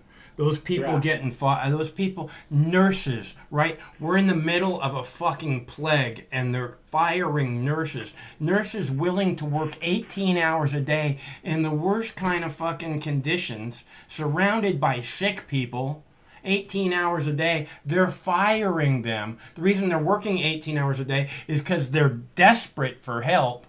We kept hearing there's not enough nurses, and then they're firing firefighters. They're firing firefighters. Pilot. Yeah, Pilots. pilots. Just fucking Yeah. idiotic, man. And you know what? I want to say one more thing about while I'm thinking about it is that my neurologist, right? He pushed me to get the vaccine. I said no, I don't want to get it, and he kind of let it go. But he kept pushing me to get a CPAP machine, or at least go to a sleep study in which they would decide if a CPAP machine would help me or not. And I kept telling him I don't want a CPAP machine, and he's like, "Why not? I use a CPAP machine." Right? Like it's some kind of like a peer pressure thing, you know? And then like 2 visits later, I'm like, Philips has recalled all of the CPAP machines that they've ever made, right? Philips being the #1 producer of CPAP machines in the world. I said they've just recently, in the last couple of months, recalled all their CPAP machines. I know you told me you use a CPAP machine, so I just wanted to make sure you knew about it. And it was because they can cause kidney failure, liver failure, heart damage, and fucking lung damage. Which tells me they can also cause brain damage because you can't damage all those things without hurting your head. What did he say? He said, "Yeah, I think I heard about that." Little fucker. You can't trust doctors. It's like you go to the store or the coffee shop and you go hang out with the old ladies, and the old ladies are gossiping, and all of a sudden all that gossip becomes the truth. That's doctors. That's the whole medical profession right there. They don't do their own research. They're not. It's 1 in 1,000 doctors that is actually interested in the science. Other than that, they're getting their news from Tony Science on TV. Tony Science, follow the science. And Tony Science is retiring with fucking $7 billion in a fucking Swiss bank account, and he's not going to be held accountable for all these dead people. And we are fighting the military for-profit industrial system. Well, now apparently we're fighting the pharmaceutical industrial for-profit system. It's Yeah. like if they can shut down the entire planet because some clown fake doctor from the National Health Service, NHS, says this or that, and every doctor in the world says, "Oh yeah, we gotta you inject your baby." Then what good is allopathic medicine at all if the doctors are there for a paycheck? They're no better than cops. Yeah, I think this for-profit, comply or die police state is fucking out of control. I think the for-profit, you have to understand why these things can't be for profit. For-profit healthcare has conflicting interest. Okay? In order for you to make profit and you're in healthcare, you have to have sick people. So how is it in anyone's interest other than rich people to have for-profit healthcare? All of you people are just test subjects, basically. And people say, "Oh, I have a nonprofit. This is a nonprofit. This is a nonprofit." Bullshit! You got 1,000 people sucking off the supposed nonprofit. Red Cross, give your money to the Red Cross. Give your money to the Retarded Children's Association. It's like everybody except the people the money's supposed to go to is making bank off of your donation to this nonprofit. So, and you got a for-profit system that rarely gets talked about, and that is the prison system. That's a for-profit system, and right. I don't know what state, but some prison somewhere just sued the state they were in because they don't have enough prisoners. You tell me, is that about justice or rehabilitation? It's about profit, man. And that's one, if I was in any position of power, I would get rid of the for-profit prison system. In California, the Prison Guards Union is the largest union in California, and they make bank, and they're like a motherfucking gang. That's what they're like. Yeah. They're like a criminal organization gang. We catch them all the time smuggling drugs, cell phones, prostitutes. Sex. What's that? Sex, yeah. Yeah. So, I mean, everything is corrupt, including your doctors, including the WHO, the WEF, the World Economic Forum, Davos, your idiot doctor that was telling you to get whatever the fucking machine was that causes death. I don't know what that machine does. You put it over your nose at night, and it's supposed to make you sleep better. Because it's supposed to stop you from snoring, and that's supposed to allow you to sleep better. So, yeah, I don't need that. Never mind. Yeah, well, I kept telling them I only sleep a few hours a night. They ask you about that, so I'm like, yeah, but that's how it's been since I was 10 years old, which I tell them too. I would have better luck going to New Orleans or Louisiana and consulting a witch doctor than I would most allopathic medical professionals. Both my sisters are doctors. One of them took an early retirement about a year or more ago so she could take a pass on the vaccine enforcement. She didn't want to get a vaccine. She took an early retirement. And now we're finding out, look at the video you just played, Tucker Carlson, and a million other ones are coming out. Yeah, I think you're right.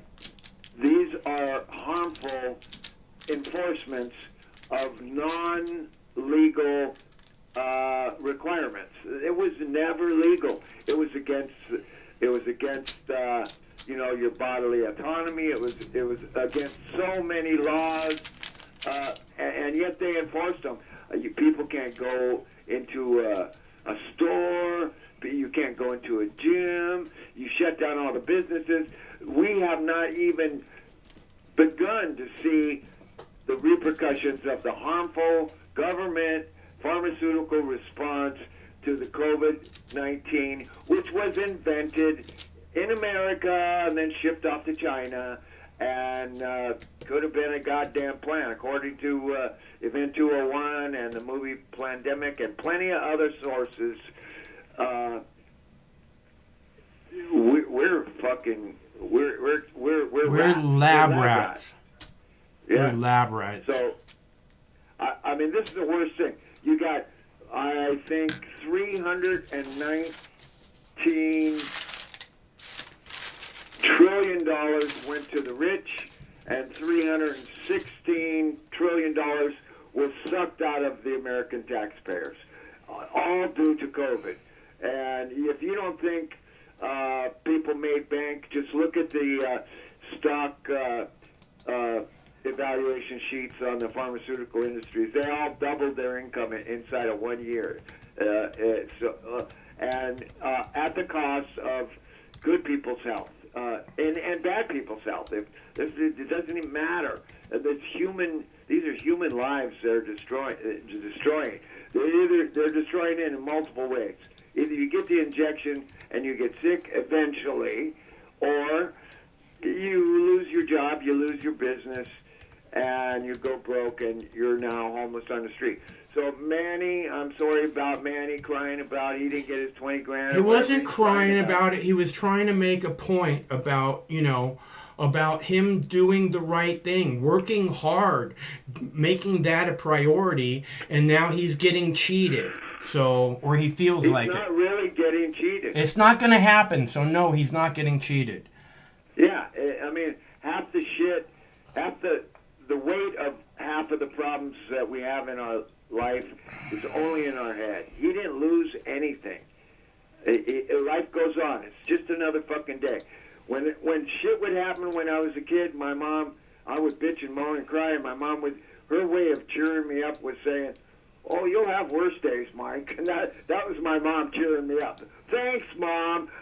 But she was right. I will have worse days. I've been through all kinds of bad shit. But when it comes to this, the Great Reset and the power of the pharmaceutical industry and the police state and PNAC and all the wars and all the corruption and Joe fucking Biden, when it comes to a level of corruption that is so huge it's killing not just the humans on planet Earth, it's killing planet Earth itself. Fuck that shit. I'm not going to bitch about 20 grand. Bring on the revolution. I think that's the only solution. I hate to say that, but... I've been saying it for fucking years on this fucking live show. Look, it's not... And again, this isn't about Donald Trump, and it's not about Joe Biden. This is about a government that's fucking our children's future away. And if you think that that's something that that those people, the people that are in the government, want for themselves, no, they don't. But they don't have to worry about that now, do they? It's horrible. The middle class is disappearing. The poverty has doubled, tripled, quadrupled.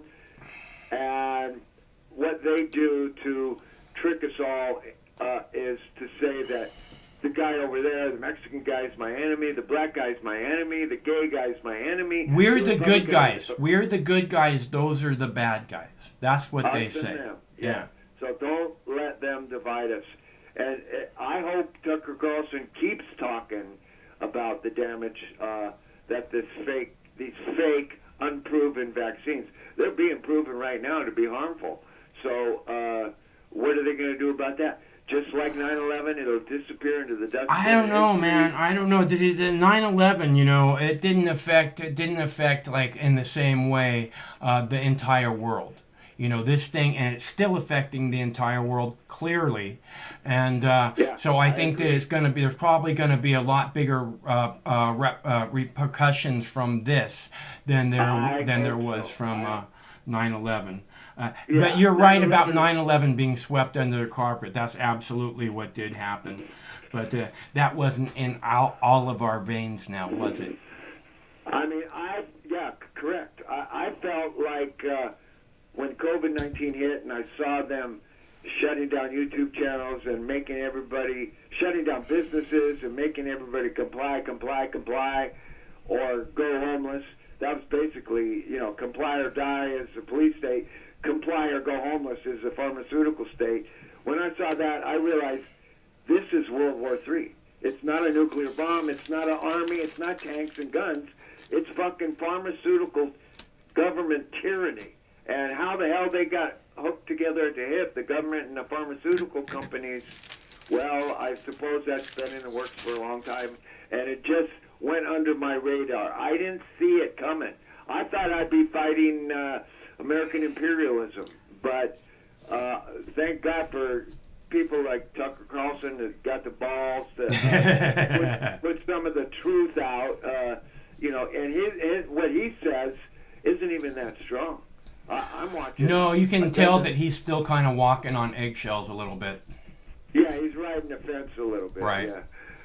So, but yeah, that's the most important subject in combination with economic tyranny. And there's plenty of economic tyranny, and Ukraine is part of that. Just suck more money out of the United States, send it to Ukraine, and we'll fight to the last drop of Ukrainian blood. The dirty Russians. Look, I think this is a perfect example of why people are calling on social media for the destruction of the U.S. government. Because, they lied. Not only did they lie, they forced everybody to get in lines, and they caused this fear, and they said, this is the only way you're safe. I mean, think about it. If you're a mom, and this authority, the highest authority in the land is telling you that if you don't get this, you're not safe, right? If you're a mom, all you can think is my kids have to be safe. If I'm not safe, my kids aren't safe. So, well, the very, very unique thing we saw at this current crisis versus World War II or versus 9/11 or Vietnam is that there was a collusion, apparent collusion between the United States government, other world governments, the pharmaceutical corporations, and the internet people, Facebook, YouTube. Yeah. So the information people, the enforcement people, and the pharmaceutical, mandatory vaccines. Hitler would be rolling in his grave having an orgasm if he could have thought of that, And that was the unique I don't thing know. about I don't know what Hitler would or would not have done. Okay, so I'm not going to put myself into those shoes. That being said, this is some Dr. Evil kind of fucking plan, and it's this is better than any James Bond evil character ever wished they could do. So yeah, Klaus Schwab, yeah. Dr. Evil. Yeah, so... Okay, man, I got a jet, Michael. Thanks for... Yeah, fine. Go. Just go. Okay. I really do got to go. Just go. Okay, I owe Playground of Sound and JD a nice big bong hit. So what I'm going to do is I have a short video that I'm going to play for you. Right, and this is a recommendation. If you don't have anything to do for the weekend, this looks kind of fun to me. So I thought I'd play that video for you. And actually, this is kind of my kind of thing, rolling around in the dirt. I love the dirt. I don't think I would choose this exact setting, but where was I? Oh, right. Fun weekend. I'm going to heat up the bong. We'll come back and do a nice bong hit for POS. And then, if we don't have any callers, I will play another video in which I will heat up my tea. And then we'll do another fat dab for JD. All right? So that's the plan. And we'll try and stick to it. Okay, first video. If you don't have anything to do this weekend, I thought this might look like fun to you. So be right back for a fat puff. Thanks so much for tuning in, everyone. It's always better when you're here. Never forget. People around the world have emerged from lockdowns with a lot of pent-up energy. In South Korea, tens of thousands of beachgoers are letting loose at a festival that isn't exactly good, clean fun. NHK World's Kim Chanju explains. It's fun in the mud. This festival promises to leave you as happy as a pig in mud, as long as you don't mind getting caked in dirt. The Poryang Mud Festival started as a way to promote a local resource, but it's become one of South Korea's top festivals. Each year, locals and foreign tourists come here to forget about their lives. And after so much COVID-related stress, that vacation from the everyday seems sorely needed.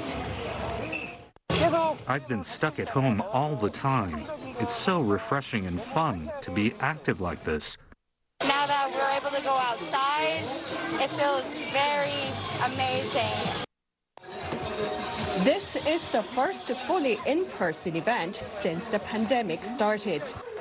These private mud zones are a new addition, with each just big enough for a couple or family.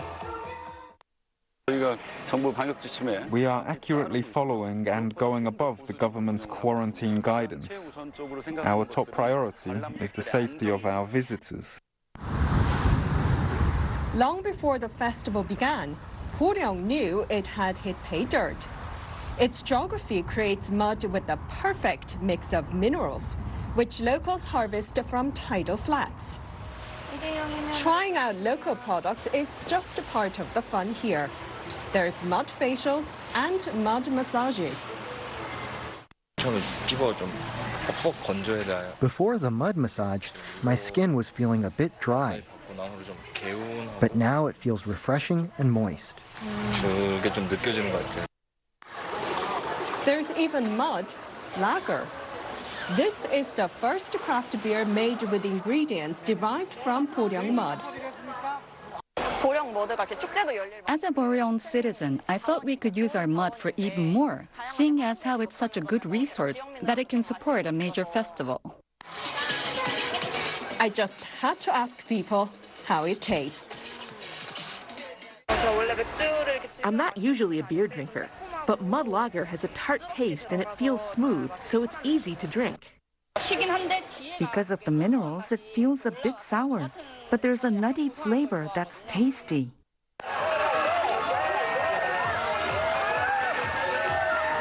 Whether you're slinging mud or getting a makeover, this festival is sure to entertain.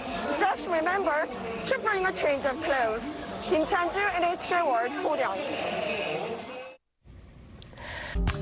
A fresh Finnish scandal. Prime Minister Sanna Marin has apologized for the second time in a week after a photograph of two topless women taking at a party inside the Finnish Prime Minister's official residence.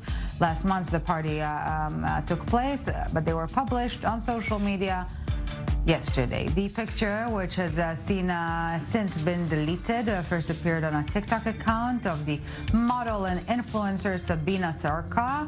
Shows her and another woman, not Marin, kissing while lifting up their tops with a Finland sign covering their breasts. This apology comes after Marin made headlines around the world last week when video emerged of her drinking and dancing during another private party, getting attention for all the wrong reasons, I guess. You likes big titties, don't you? Oh, you know I loves big titties. She got big titties. And titties. You likes big titties, don't you? Oh, you know I loves big titties. She got big titties. You likes big titties, don't you? Oh, you know I loves big titties. She got big titties.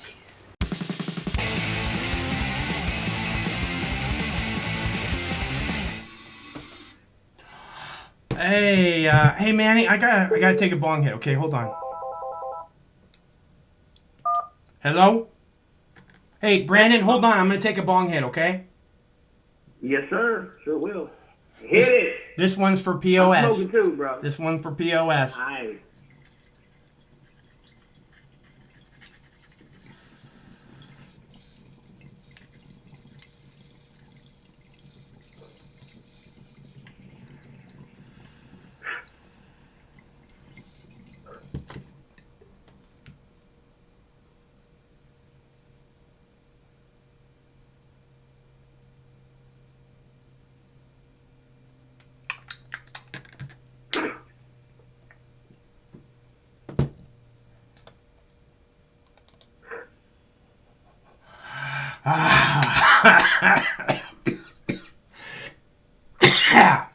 All right, POS. Thank you so much, man. Thank you so much. And if you want me to do a bong hit for you, you know what to do. What's up, Brandon? What's up, B? Oh, dude, that sounded pretty good. I'm over here smoking my damn self. Nah, man. Yeah. So, yeah, I don't know, man. I think Facebook needs to calm the fuck down. Oh yeah, I think so too. I think this all these people that are getting censored, they're not doing anything other than talking. You know how many people got kicked off of Facebook because of the Hunter Biden laptop thing? Yeah, I remember that shit. Yeah, the FBI is covering up for in the middle of an election. It's insane, dude. You know what, Mom? No, what? There you go. That's what I'm talking about. I love that about you. I just think that there's so much money involved. That's what it's all about. You see what I'm saying? Yeah. I'm not necessarily saying the Hunter Biden thing or whatever, but, you know, Jared Kushner getting a $2 billion deal from Saudi Arabia, and now the Saudis are taking over golf. Yeah. Right? Right. Maybe that's why, Trump fucked up on that, because he pissed the old white people off with money when he supported him. So, you see what I'm saying? So, I don't know, but, yeah, like, everything's spooky right now. Everything's spooky. No, I was just saying, like that is what is like, can you imagine if Donald Trump had in a box FBI documentation that they assassinated Martin Luther King? Yeah. Or JFK? Yeah. Or RFK? You see what I'm saying? Like, or either, I ain't going on conspiracy theories of UFOs and all the other bullshit or whatever, right? Or conspiracies to steal money from other countries by overthrowing governments, right? Can you imagine that liability that a decision that a people made, that very few people got rich off of it, and everybody else has to pay the price? You see what I'm saying? Yeah. That's really what the way I look at that shit. You know what I'm saying? That's the way you look at the entire presidency and the government, is what you're saying. Period. Yeah, that's just me personally. Like, and that has nothing to do with me living in Missouri or you living in Washington State. We all hate that. You know what I'm saying? Mm-hmm. But we would have to carry that burden as people. And typically, if a war breaks out, then we got to send our kids. You know, so. Like, I couldn't imagine. Like I can imagine, but, you know, it's been very well documented. Like, the FBI told Martin Luther King to kill himself, and they're going to tell about him cheating on his wife, right? Yeah. That's fact. You know, that's very well documented. Yeah. But yet at one point, he was, now I'm sorry going on this black and white. It's all good. No. I want to hear whatever you have to say. But like J. Hoover was like, you know, he's a threat to national security. Right. A black man from Alabama, a threat to national security. Yeah. Really? But anyway, because of that threat, they created those policies years later that Bill Clinton signed off on, just, you know, whatever, to throw people up under the bus, you know, with all these fucked up ass laws. And now you got these communities that's fucked up. So I look at Facebook like the government. If Facebook doesn't like what you got to say with their narrative, they're going to take you off. Yeah. Same way with any news media. They're going to take you off because their listeners, they're paid subscribers. They don't want to hear you because you ain't worth shit. You see what I'm saying, Monks? Like, you should be a lot bigger than what you are. Yeah. You know what I'm saying? Because you've been doing this shit for years, man. You should be, like, top notch, like, period. Yeah. You know, but because someone says, we don't like what he got to say, so let's not, you know, let's kind of, you know, change the algorithm so very few people can find him. Yeah, right? I think so. Sense? Yeah, I think so. It's unfortunate because there's a lot of really good videos here. Not ones of me talking. I'm not talking about those, but so many other videos that are just really great on this page. And that's what makes it kind of sad that people don't don't know about it. Not that they're not showing up for the live show or anything, whatever. But they don't know about this fucking amazing library. So that's sad. Yeah. Oh, dude. Yeah. But that's how I look at every fucking thing, bro. It's about the narrative. It's like if you live in a community that is one religion, if somebody else moves in that community that's a different religion or whatever, right? Or they cook steaks different, crack their eggs different, then you banishing people. You make them move out of town. You tar and feather them.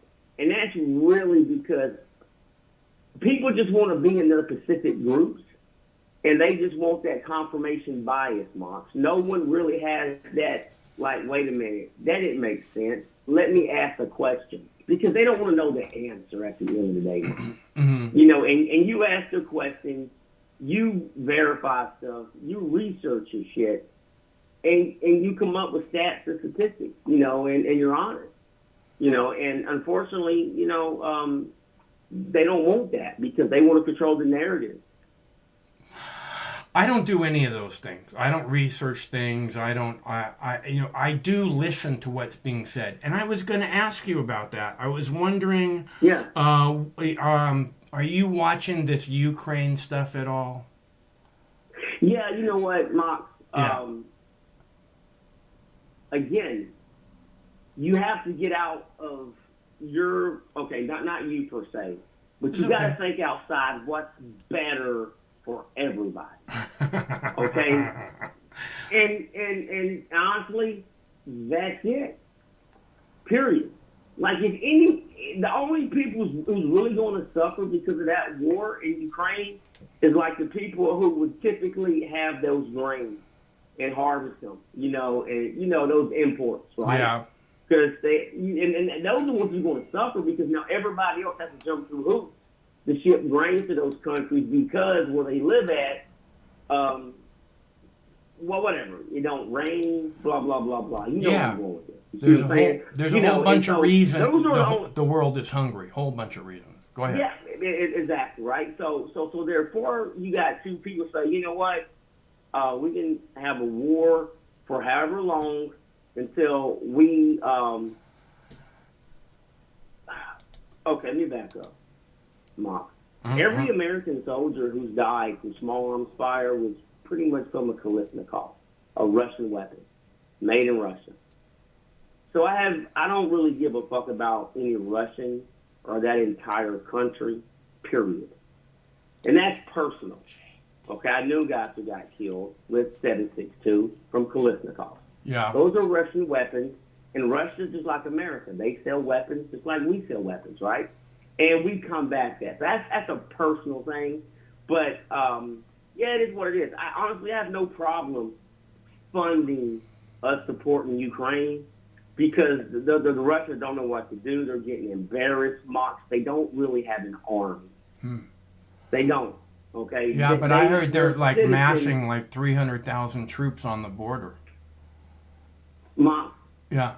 That's like me taking some Boy Scouts and saying, listen, let's go invade, I don't know, pick a town. They do a conscript, which means they're not fully funded, paid soldiers that's their job every day. No, they get told, hey, you got to go to Boy Scout training today. And then they get put on a tank, and they get a weapon, and they go. They know nothing. They have no technique, no training, or nothing. They're just sending, 300,000 people they not trained, Mom. That's it. You see what I'm saying? These guys play. Yeah, they're not trained, but they have American trainers on the ground. You don't just leave these weapons with untrained people, right? No. Wait a minute. You're talking about the Russians are going to Ukraine with 300,000 people, correct? Yeah. Oh, is that what you're talking about? Okay, yeah. Yeah. What I'm saying is they're just not trained. Is what I'm saying. Like it's sad. I mean, that's how that government works.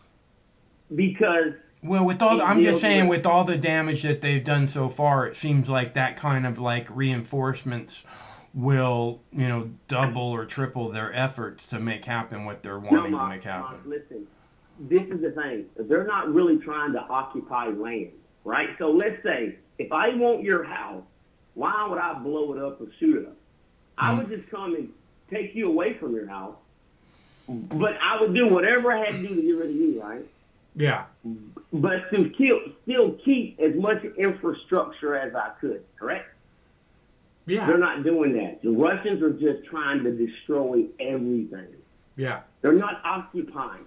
They're just, listen, they want a bigger buffer zone between Eastern Europe and them. That's all they want. That's really what it comes down. They want a bigger buffer zone because they're so stupid that they don't understand that jets and missiles can hit them anywhere that they want, that they want them to, you know. So it is, listen, the guy's 70-something years old. He's bald-headed. I don't know. He's got problems. But no one's invaded Russia. Okay, what I'm saying? So to me, personally, it's not about the money. All the fucking American soldiers have died between Iraq and Afghanistan and pretty much Vietnam. All those weapons came from Russia, Kalashnikov. And it's personal to me. You know what I'm saying? So every day, to be honest, that a Russian is killed in combat, I'm fucking thunderclapping. Like Usher said, thunderclapping. Yeah. And I'm being honest, Mom. No, that's why I talk to you about this stuff. Yeah. Yeah. It's sad that Ukraine's getting destroyed and they got a fucking nuclear facility right there. But guess what? That's where it's got to be fought at. Okay? Period. And they're doing a hell of a job, and they are going to be like the modern day 300 who stood up to the big army. Okay? Win or lose. Okay? They're going to be the 300. And Russia has always been a bully. They've always not played fair. And it's not like watching a Rocky movie or a Rambo movie. For some fucking reason, Russia just thinks they can compete with America, and they cannot. It's impossible. They're period. Look, I don't know what you're talking about right now, Brandon, because it's America that's spreading an empire around the world. Russia is not trying to compete with America. I mean, Russia is concerned about whatever on their border, but America is like the whole world. You know what I mean? It's not Okay. Russia is not trying to have a compete question with for you. America. Go ahead. Okay, so if Russia wasn't trying to compete with America, Uh-huh. and after 9/11 happened, wouldn't every country on planet Earth support what happened to America? Think about it. People hijacked the plane and flew it in our buildings, stopped flights for, destroyed our economic situation for, months, if not years, right? Uh-huh. So, but yet, when we go to the place where we believe these people are, they all got Russian-made weapons and Russian-made bombs. That's what I'm saying. Okay, that's the bigger picture. It's what they did. Okay, like they could have easily said, you know what, America, we with you. Let's go get these motherfuckers in Iraq and Afghanistan. Whoever did this, right? Boom, we got your back. They didn't do that. They sit right there and sold ammunition, gave ammunition, okay, to these people to fight us. Okay, so that's payback for when the U.S. gave them ammunition when the Russians were trying to fight them, right? Well, Russia invaded Afghanistan. Yeah. Okay. And Afghanistan didn't want them there. Russia just said, you know what, we want your land. And that was it. What, did the Afghanis want the U.S. troops there? Well, we helped them win. Helped who win? Left. Helped who win? Yeah, we helped them. Yes, and they won. You're talking about when the Russians the Afghanis kicked the Russians out. Yes. Okay, right. We helped. And then the Russians help the Afghanis win against the Americans, right? Yeah, by that time, the Russians understood. Okay, this is what happened. When Russia lost all that power and influence of how they got embarrassed in Afghanistan, right? Mm-hmm. They sit back and said, damn, these Americans are on the long haul. And then when 9/11 happened, they did the same thing to us. That's what I just said. Go ahead. Exactly. Yeah. So to make a long story short, the Russians seen what we did in Vietnam, and then they went and did that in Afghanistan. Mm-hmm. And at the end of the day, It's all about the will of the people. And the people of Vietnam didn't want America there, and the people of Afghanistan didn't want the Russians there or the Americans there. So it kind of tells you that, you know, there's a more of a geopolitical strategy that people got to do. You just can't think about force no more, which was the old colony ways of like England and France. They show up, land, you know, park a ship on a, you know, park a boat on some land, hop off, and put a cross on it, and start beheading people and say, you will worship us. Yeah. You see what I'm saying? Them days don't exist no more. And that is something that America found out. So now we know, like, okay, now we look at what's going on with cyber and all this other stuff where everyone's getting influenced and getting their own ideology about shit. The problem is, Mox, nobody really understands how electricity gets to your house. It's complicated. It comes to the house through the wires. Yes, but it's complicated. It's just not as easy as people think, and that's government. You see what I'm saying? Like I put my switch on. Look. It's not like nuclear science. Okay, when you say it's complicated, I think you can probably go on YouTube and someone will explain it in less than 5 minutes, and you'll completely understand how it works. Well, but you have to look at, well, how much are you paying the people who do everything to make sure that happens? Then 30 years later, you got pensions and all. That's where I'm talking about it gets complicated, right? You just think, well, I can watch the video and put a switch on and you know, whatever. That's what I'm saying. No, you said this. You said people don't understand. I get what you're saying. It's very complicated. Yeah. It's layers to it. Yeah, it's layers to it. Yes, sir. Yeah. But that's pretty much it, man. There's layers to everything. Whether I disagree or you agree with what the fuck there was somebody's in charge is making those decisions, I just wish and hope that the American people make smart decisions when they vote and don't vote on emotion.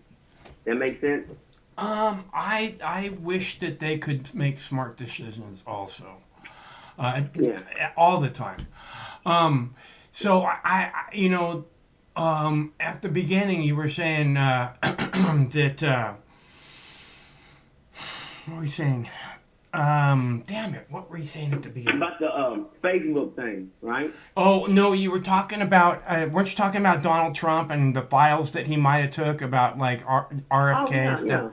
Yeah, that's fascinating. I didn't think about that. Some kind of UFO stuff or assassination stuff. That's really cool idea. To be honest, with the UFO stuff, that's what everyone would laugh at.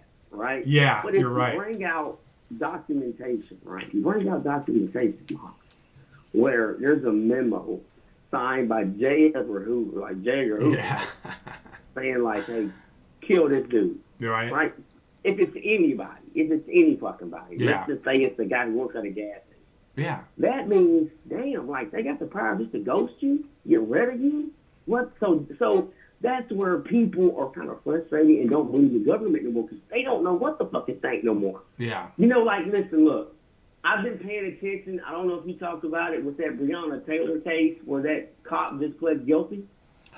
I haven't been paying as close attention as I'd like to have been. It doesn't, there's not a lot of information coming through the mainstream media. Because it's embarrassing, Mom. Yeah. Meaning, the cops who killed her pretty much, or who was involved in that, serving that no-knock warrant, they was all lied to. Yeah. The documentation was by 4 other police officers who lied to the judge. Yeah.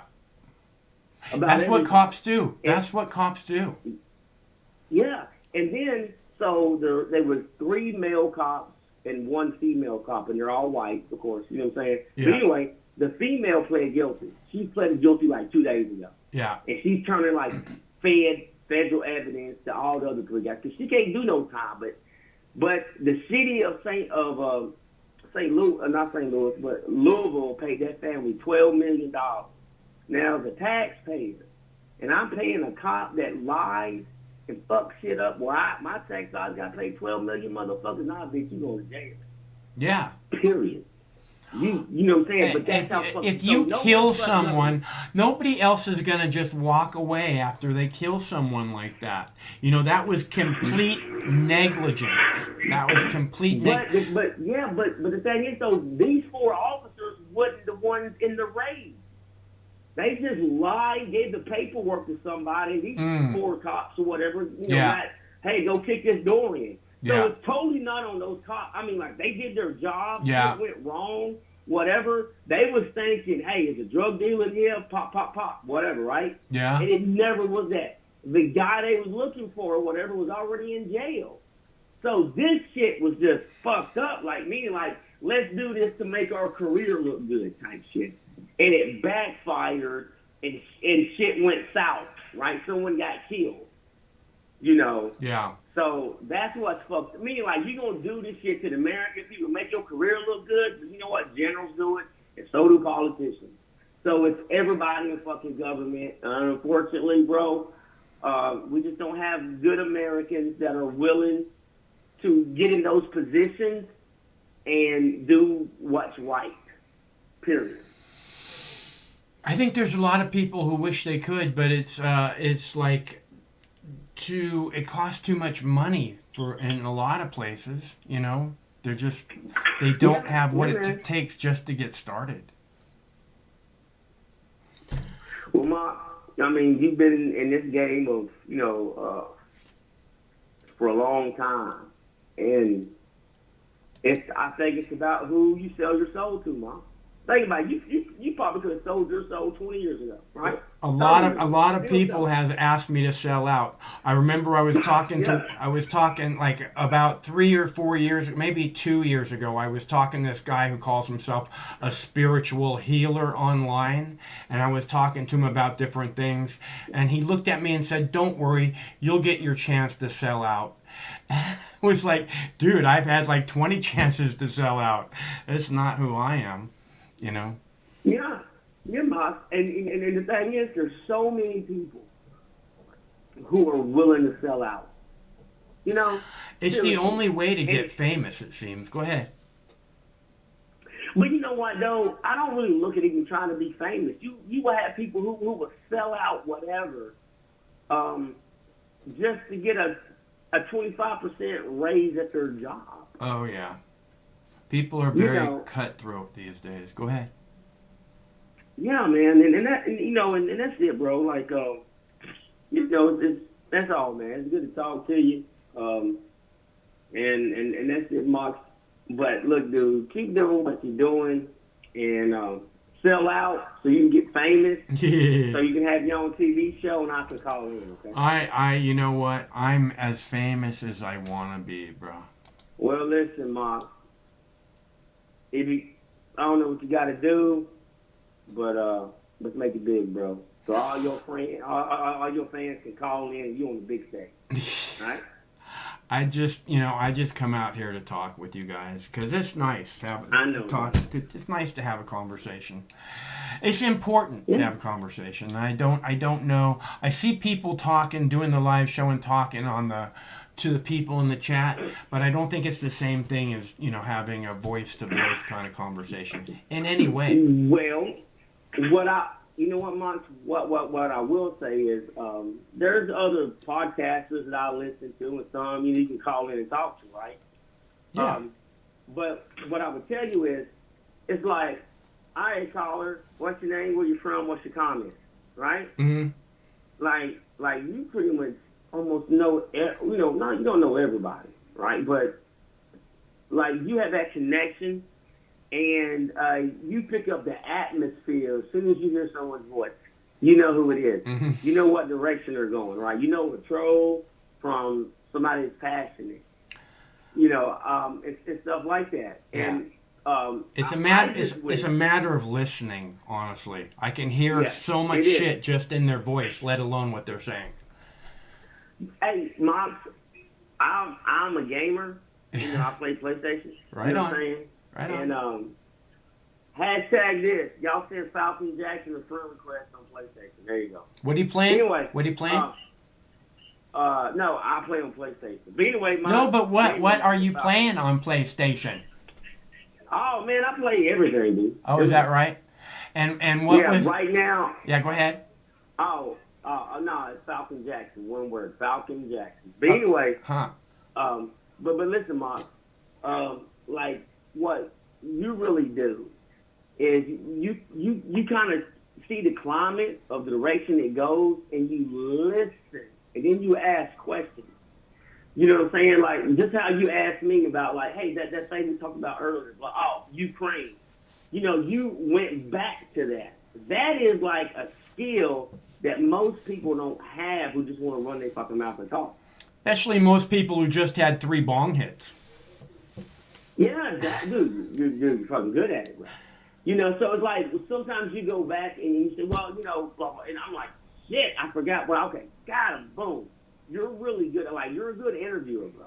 It has a lot to do with listening, dude. That's what it's all about for me. Like I said, I want to have a discussion, and I feel bad when I cut people off all the time, but I have things that I want to get out before they leave my, my current thought. Yeah. Hey, man, there ain't nothing wrong with that. And dude, you do a really good job at it, Mark. You know what I'm saying? Yeah. And I'm going to put you on to some of my other people. So they'll be calling in probably, the next time you live, okay? Yeah. It's always good. I love talking to everybody. All right, brother. Well, you take care, Mark. Hey, it's good to hear from you. It's nice to hear from you, Brandon. I'll talk to you soon. Yes, sir. Tell Ty I said hi. Tell Ty Mike says hi. I will. Hey, dude, she's been so busy with school, and the kids are back to school, so it's all good. You got it, man. Thank you, Mark. Okay, talk to you later. All right. That's our buddy 2 Bronze Star Brandon. And you don't get a name like that from sitting on the couch playing PlayStation. I'll tell you that. Okay, so where was I? I said that I was going to do a dab for POS, which I did. And then I said I was going to do a dab after that for JD, which I did when I did the dab for POS, because I didn't realize that JD and POS were the same person. So if you want me to do a dab for you, I will be most happy to. It's Dabs for Donations Thursday. I have a good video coming up here that I think you will enjoy, or at least you'll find interesting. It's about, again, the social media. The government is asking not the government is asking, but the social media companies actually, I think the government is asking. The social media companies are making plans with the government to kind of guide people through the upcoming election. That's what I hear this video saying. Among other things, which is people being self-censoring because they're afraid of being shamed or something to that effect. So I'm going to play that video and heat up my tea, and I will be back in just a moment. Thanks so much for tuning in. Here we go. Number 8. Social media sites are gearing up for the midterm elections with some updated policies for their users. But as those sites try to tackle misinformation, Christine Frizzell reports some are raising questions about who decides what stays and what goes. What has increasingly become the place Americans go to get their information is also a top place many get misinformation. A reality social media sites are working hard to confront. Facebook parent company Meta resurrecting rules from the 2020 election to limit the spread of misinformation and will reject ads encouraging people not to vote or calling into question the legitimacy of upcoming results. Also meeting regularly with election officials, a concern for some free speech advocates. When platforms meet with government officials to set election integrity priorities, it creates opportunities for jawboning or informal pressure intended to prompt private action. Twitter also updating its civic integrity policy with plans to, quote, protect the conversation, promote safety, and elevate credible information. The question, though, who determines what is credible and what isn't. There isn't a great deal of transparency at all about how these third-party fact checks are rendered, how appeals to them are handled, and within each third-party organization, it's essentially a black box. For years, Republican lawmakers have argued they are discriminated against on social media. I'll just cut to the chase. Big tech's out to get conservatives. But there are also real issues about blatantly false information about the election spreading like wildfire. Remove content that violates our policies, reduce the spread of misleading content through ranking, and inform our community with additional context. A nonprofit backed by Facebook founder Mark Zuckerberg gave $350 million to help local election offices in 2020. Lawmakers in both parties are once again sounding alarm bells about the outsized power of social media, just as there is yet another election right around the corner. I'm Christine Frizzell reporting. And that brings us to our question of the day. Do you trust Facebook or Meta to censor political content? Yes or no? You can cast your vote right now on KOMOnews.com/question. Next at 3:30.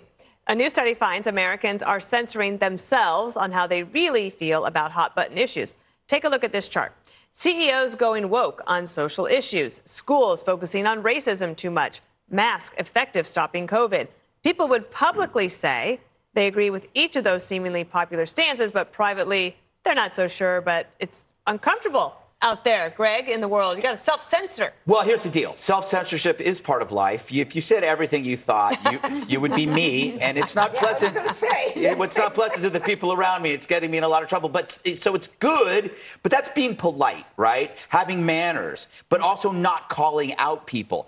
That's the difference with cancel culture is it's about calling out people and then being immune from any kind of discussion afterwards. Like, I am the victim, you are the oppressor, and then they can't shut up about themselves. And what it does, it's kind of dangerous when you think about it. If you remove conversation, there's what's left, right? You can have complete alienation or you can have violence. You could say, like, oh, this person is expressing inflammatory language on the 5. That shouldn't worry you at all. What should worry you is if we stop talking. Right. Because if we stop talking, that means we're going to do something really bad because we're going to go back to our little underground caves and plan things. I think the solution to defy self-cancellation, if you're young, is to get so good at something that you can leave. If your company gets super woke, you can leave. And that's happening right now. When you see the woke workers at Disney or at Google or publishing, they're generally the least competent because they can't leave the company. So you get this kind of like idiot kernel, a center of dumbness now in every company. And it's all the people that can't leave. It's true. It's true. It's interesting because you don't self-censor very much, Judge. You don't know. No. Well, that's true. That's probably true. But I'm sure you've probably heard from people that come up to you and say, I love the show. I love listening to you because sometimes you say things. What I think that I won't say. Right. Yeah, but you know, I'm just a straight shooter. It's just who I am. And maybe it's from whence I come. I mean, I was a woman in a man's world and, you know, I'm older. Me too. But you were too? Yes. Did you trans? Yeah. But you know what I think is interesting? Today in schools, they're not teaching our kids to think. So they're teaching an ideology and they're teaching this groupthink. We all think this. This is what you must think. So right now we're raising a whole generation of young kids who are thought to think the same way their peers think. So while we can think independently and be that bright person who can break from the mob, I'm not sure that the kids who are coming up now are going to be able to be that independent because they haven't been taught how to debate, how to think. You know, you're not allowed to say things. What did you pick up when you read this article? I was thinking about vaccinations for kids, which is one of the new frontiers for this. I mean, we've all generally accepted the vaccine is a good thing to have because you can still get COVID, but you will be less sick than if you didn't have COVID. But now you have vaccines available for kids, 6 months to 5 years of age, and parents are not vaccinating their kids. And they were happy to take the vaccine themselves, but they feel uncomfortable doing it. They don't feel like there's necessarily enough information or that, frankly, their kids need it because it hasn't been shown to be that destructive. Obviously, there are cases of kids who have passed away and all of that. But I find that to be the most interesting part of this because I have a ton of liberal friends and we were all, first in line when it was our turn to get vaccinated. And there's big concerns over why it's necessary or what happened, and that myocarditis study out of Thailand about teenage boys. I don't know why we didn't do that study here in the U.S. It seems like a pretty big deal if the second dose of the Pfizer vaccine, I think it was the Pfizer one, was leading to this big uptick in cases. Sean, I wanted to ask you, do you think members of Congress are not guilty of this, but practice this sort of self-censorship? Like, would they say, God, I can't believe we're actually saying this, and then they'd actually have to say something else in public? No, I think they do that probably less than the average public, but I think this is a one-way street. It's the left that tries to censor the right. The right does very little about censoring, liberals. No, it's true. And so you all of a sudden, quiet, Jessica. You all of a sudden have but you have the majority that now thinks they're the minority, another big lie. and the minority thinks they're the majority. And so when you're actually afraid of losing your job or being shamed socially or being excluded, you will curtail your beliefs. And if your ideas are so bad, like Democrats' ideas are, you need to shut up the conversation. You need to cancel people or shame people on Twitter. You can't let people debate these things, because if they do, the American people will go, this is horrible. I don't want to go in this direction. I don't want to be transitioning 12-year-old kids. I don't want to be giving my 8-year-old child a vaccine. There's a whole bunch of things that we should debate that we won't, and they silence us because that's how they get the bad ideas into policy. But to be fair, I'm going to defend you in the sense that we were like that. I think this has been a huge switch. It used to be that in the Republicans, remember, they were puritanical. They were pretty closed-minded on a lot of things, and then you've seen a flip. The left used to be about freedom of speech. The right, not so much, and it's flipped. Now we're all about speech. They might have been closed-minded. That's true, but they weren't trying to silence the left. The silence had free reign to say what they wanted, and they controlled all the platforms on which to say it. Book ban lists that are going on right now out of Republicans. By the way, the left is not the ones. Even though they were. It goes back and forth. I would say just practice some grace and non-judgment. All right? Okay, coming. Coming.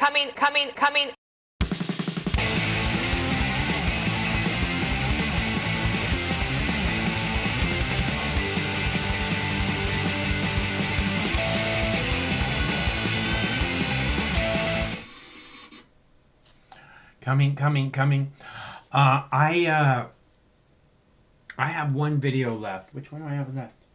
Oh, it's a good video. It's about the FBI lying to us all. And this is the whole point, is that our government does nothing but lie and manipulate the truth around us to make us afraid. That's what I see the government doing. People somehow think that the government makes us safer. Safer should make you feel more secure. More secure should make you feel less afraid. More or less. For me, the security is an illusion, which is probably a big part of why this whole empire thing spread around the world to keep us safe. It clearly is not having that effect, in my opinion. I mean, other people might go, well, there hasn't been a terrorist attack on the...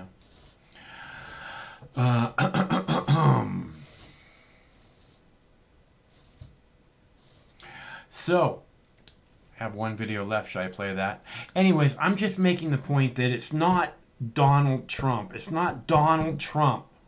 Okay? That's not the reason that these people are calling for the end of the government. Is because the government is acting in criminal ways, and it doesn't matter which side is in power. Clearly criminal.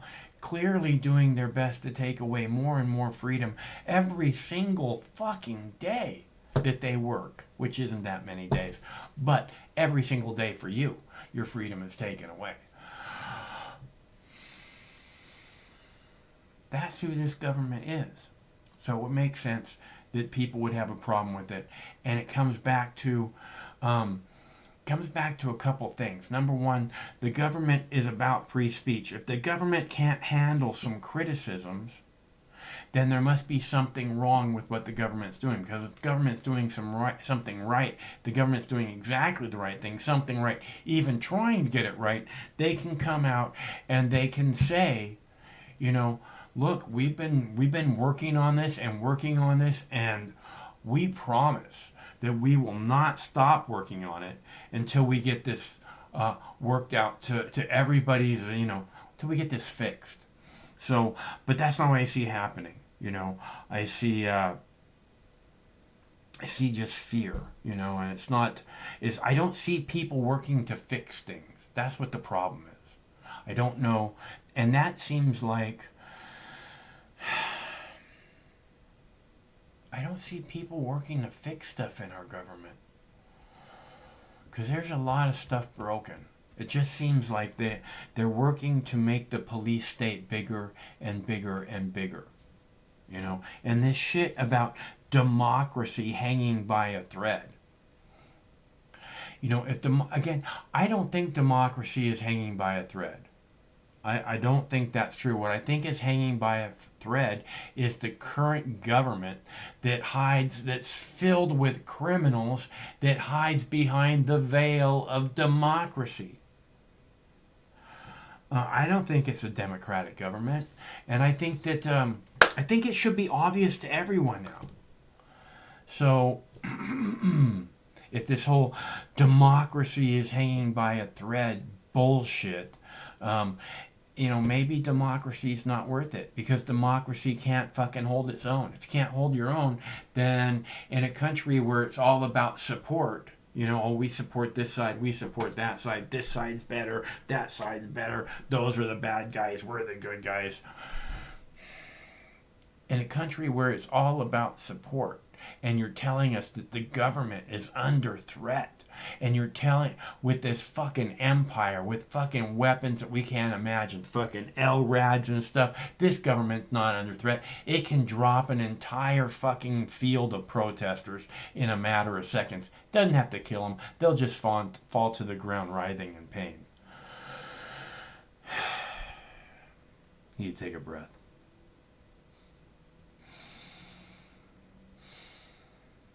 And I don't think that this government would hesitate to do that to its citizens. And it would label them protesters. Even though there was 1 million of them surrounding the White House, they would all be terrorists. Because they stood up to an evil government. And how dare they? Just like they're saying now that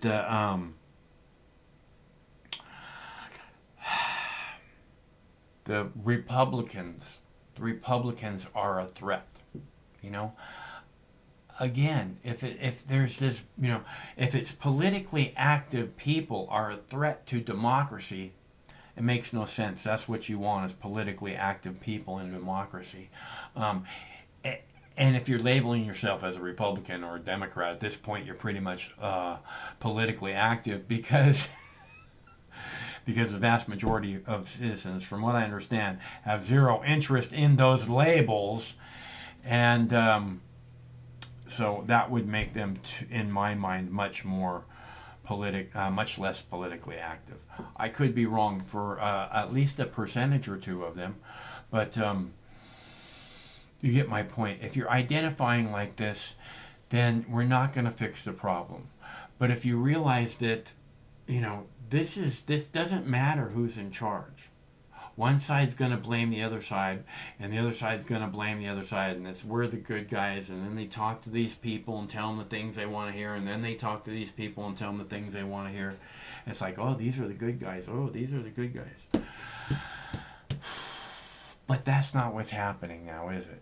In fact, what's happening, apparently, is democracy hangs by a thread, because politically active people might destroy it at any moment.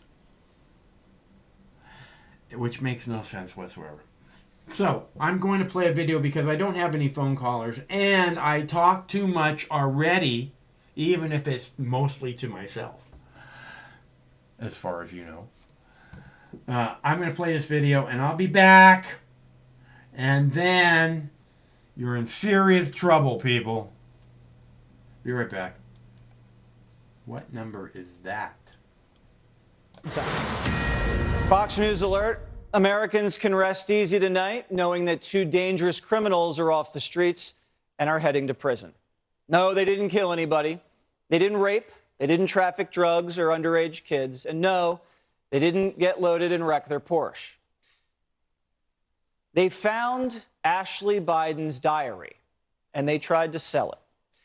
According to the Department of Justice, Amy Harris and Robert Kurlander pled guilty today to, quote, conspiracy to commit interstate transportation of stolen property.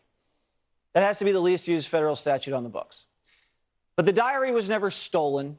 Ashley Biden abandoned it. She left it under a mattress in a Florida halfway house where she was recovering from her sex and drug addiction. I have a legitimate question. Why don't the Biden kids ever clean up after themselves? Did they grow up with maids? Hunter is leaving his laptop at repair shops and his crack pipes and rental cars. Ashley's just ditching her diary around a bunch of drug addicts. This is the sloppiest family I've ever seen. It's almost like they want to get caught. Talk about daddy issues. We don't have time for that tonight, though. But the DOJ doesn't care. They're making it seem like these two people broke into the Biden family beach house and stole it out of the big guy's safe. They accused Harris and Kurlander of crossing state lines with stolen property and using an encrypted messaging app to communicate with journalists. Oh, so like WhatsApp or Facebook Messenger? Billions of people use that across the world. These people aren't Russian hackers. But that's what Merrick Garland wants you to think. And listen, these people aren't totally clean. They're getting high, and they find a diary, and they try to shop it for money to buy drugs, all before an election. They shopped it to a bunch of outlets. No one wanted it, and eventually ended up at Project Veritas. James O'Keefe wanted it, and he was suspicious, though, and needed confirmation that this was the real deal. So the duo went back down to Florida to find more evidence to corroborate it. O'Keefe paid $40 grand for it, but never even ran the story. Next thing you know, the FBI raids his house. And listen, the diary would have been a big October surprise had anybody run with it. It's full of dirt on the first family. In it, Ashley wrote about being hypersexualized in her youth, saying, quote, "I remember having sex with friends at a young age and showers with my dad. Probably not appropriate," quote unquote. You think Joe wants that out in public? Around election season? No. But the FBI is acting like this was a matter of national security. Here's the New York Times. Since the investigation began nearly 2 years ago, federal investigators have moved aggressively, carrying out court-authorized searches at the homes of 2 former Project Veritas operatives and the group's founder, James O'Keefe. You know what hot lead they weren't aggressively pursuing?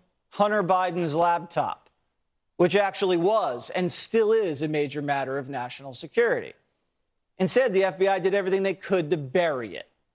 Whistleblower has just blown the lid off the entire Hunter story, saying the FBI leadership was actively doing everything they could to cover it up, telling agents not to investigate the laptop until after the 2020 election. Didn't the American people deserve to see what was on the computer before casting their vote? I guess not. Because the cover-up didn't stop there. It was a full-court press. After FBI leadership kept everything hush-hush at the Bureau, they turned to the social media giants. We know that Twitter wasted no time in silencing the story, but that wasn't the Fed's only target. Watch this. There was a lot of attention on Twitter during the election because of the Hunter Biden laptop story. The New York Post. Yeah, we had that too. Yeah, so you guys censored that as well? So we took a different path than Twitter. I mean, basically, the background here is the FBI, I think, basically came to us, some folks on our team, and was like, hey, just so you know, like, you should be on high alert. We thought that there was a lot of Russian propaganda in the 2016 election. We have it on notice that basically there's about to be some kind of dump of that's similar to that. So just be vigilant. I think it was 5 or 7 days when it was basically being determined whether it was false. The distribution on Facebook was decreased, but people were still allowed to share it. So you could still share it. You could still consume it. So when you say the distribution is decreased, it got shared. How does that work? It basically, the ranking in newsfeed was a little bit less. So fewer people saw it than would have otherwise. The FBI told Facebook the Hunter Biden story was actual Russian disinformation. This is what you're up against. A full assault from all angles. The FBI is weaponized now. They work for Joe Biden. How can we trust anything they do? Brett Tolman's a former U.S. attorney and executive director for Right on Crime. So we didn't know this before, Brett. We thought Facebook took it upon themselves to suppress the story. I mean, at this point, we assume the FBI lied to Twitter and told Twitter that this was going to be Russian disinformation coming down the pipeline. And then Zuckerberg just confirmed the FBI lied to him and got him to suppress this thing before an election. Well, the thing about the FBI that very few, unless you've been in the criminal justice system, understand is they have had decades of being allowed to lie.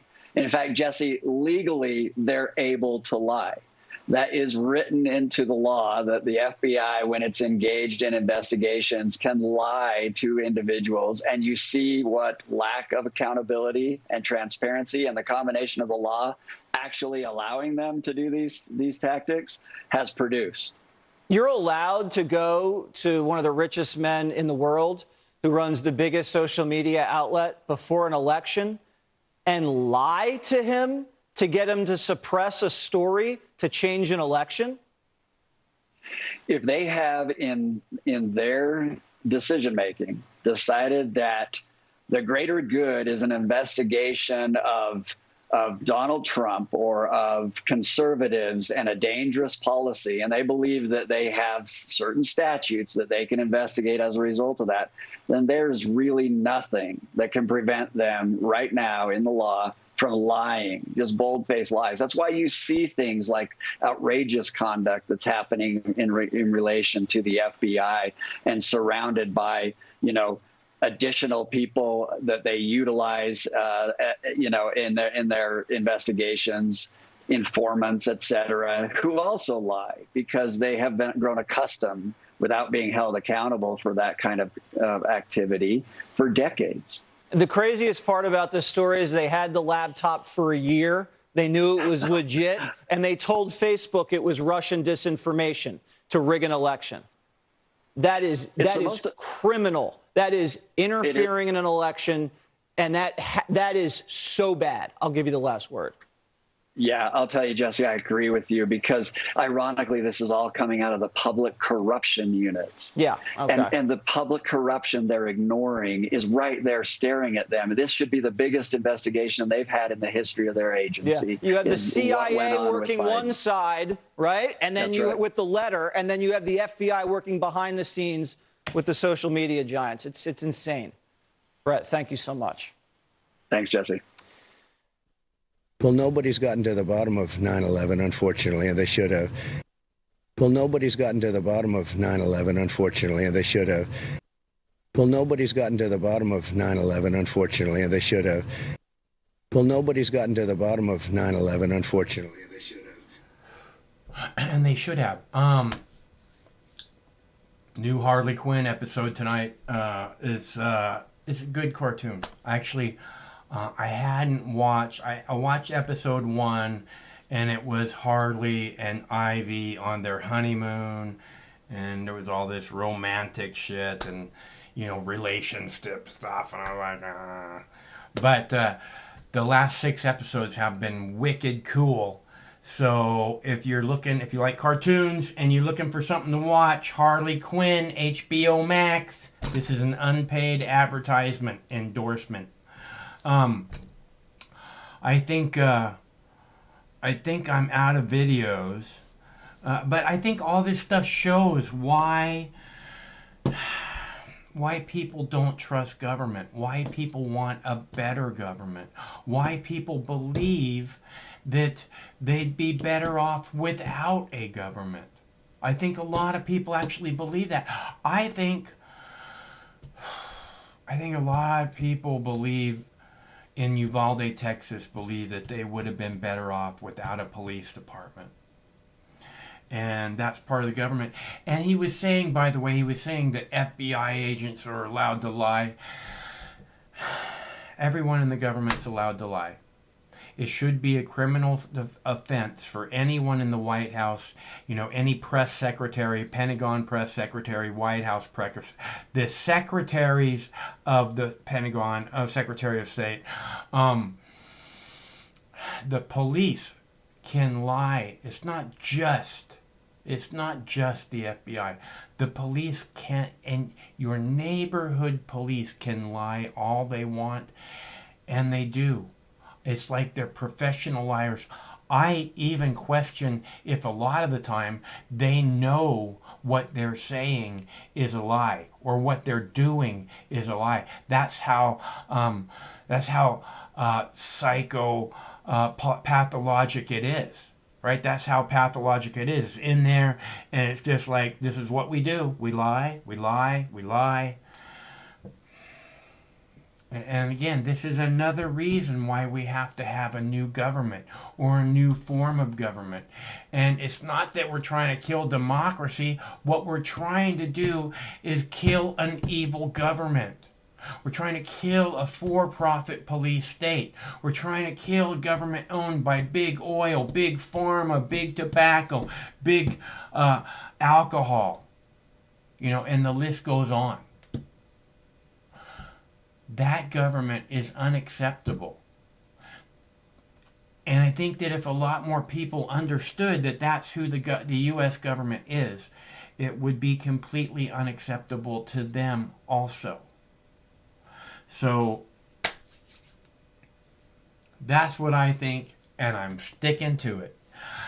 We do this every Tuesday, Wednesday, and Thursday. Wait a minute, hold on. Let me make sure I don't owe anybody a bong hit. Thank you so much to POS and our buddy Jackie Cat. You guys make a difference. Thank you. We do this every, what was I saying? Tuesday, Wednesday, and Thursday at 7 p.m. Pacific time, which means, lacking some kind of nuclear threat, maybe some nuclear power plant goes into meltdown.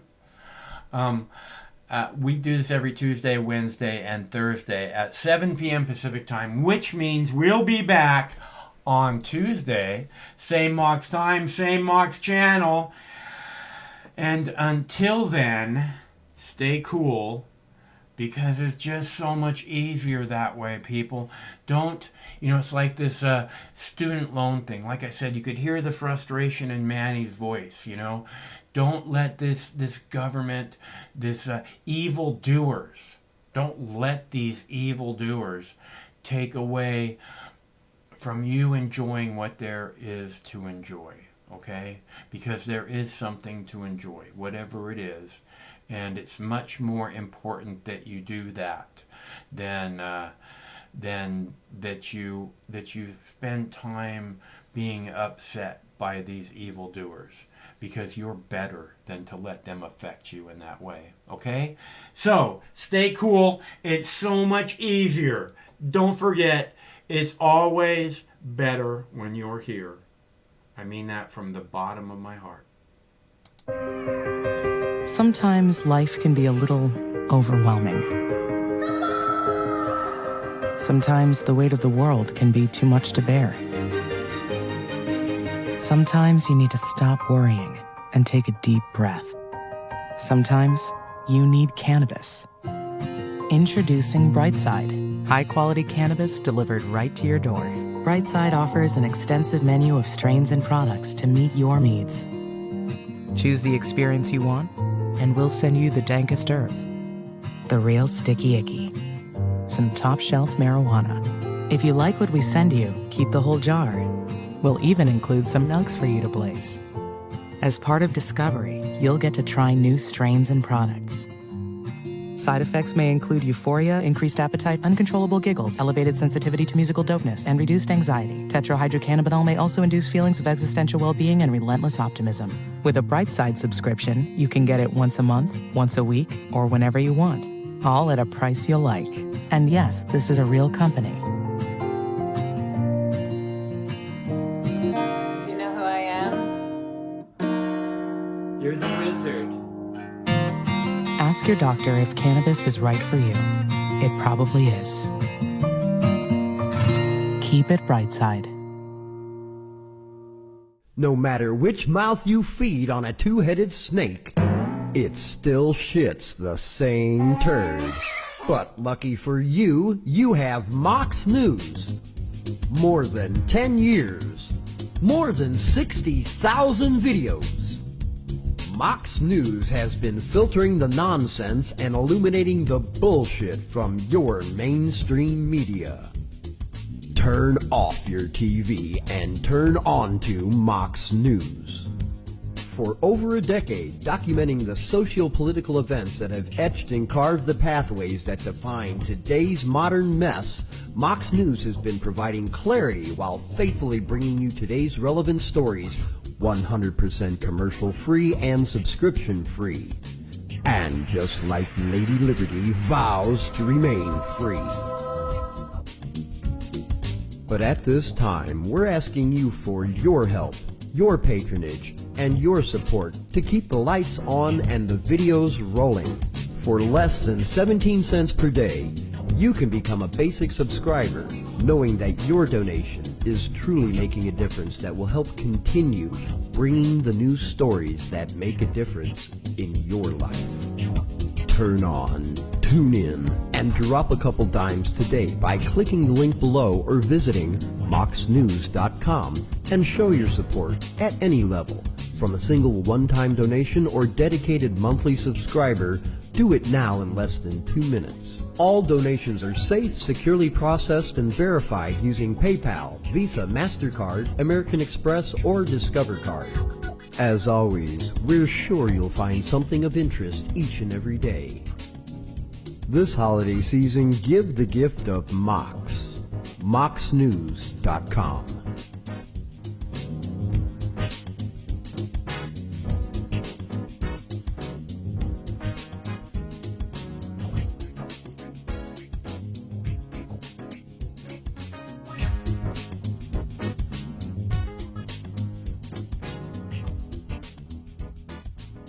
I mean, this coalition of misfits, and they cobble together and they don't attack each other. They stay united. I wish the coalition of misfits, and they cobble together and they don't attack each other. They stay united. Coalition of misfits, and they cobble together and they don't attack each other. They stay united. Coalition of misfits, and they cobble together and they don't attack each other. They stay united. Coalition of misfits, and they cobble together and they don't attack each other. They stay united. Coalition of misfits, and they cobble together and they don't attack each other. They stay united. Coalition of misfits, and they cobble together and they don't attack each other. They stay united. Coalition of misfits.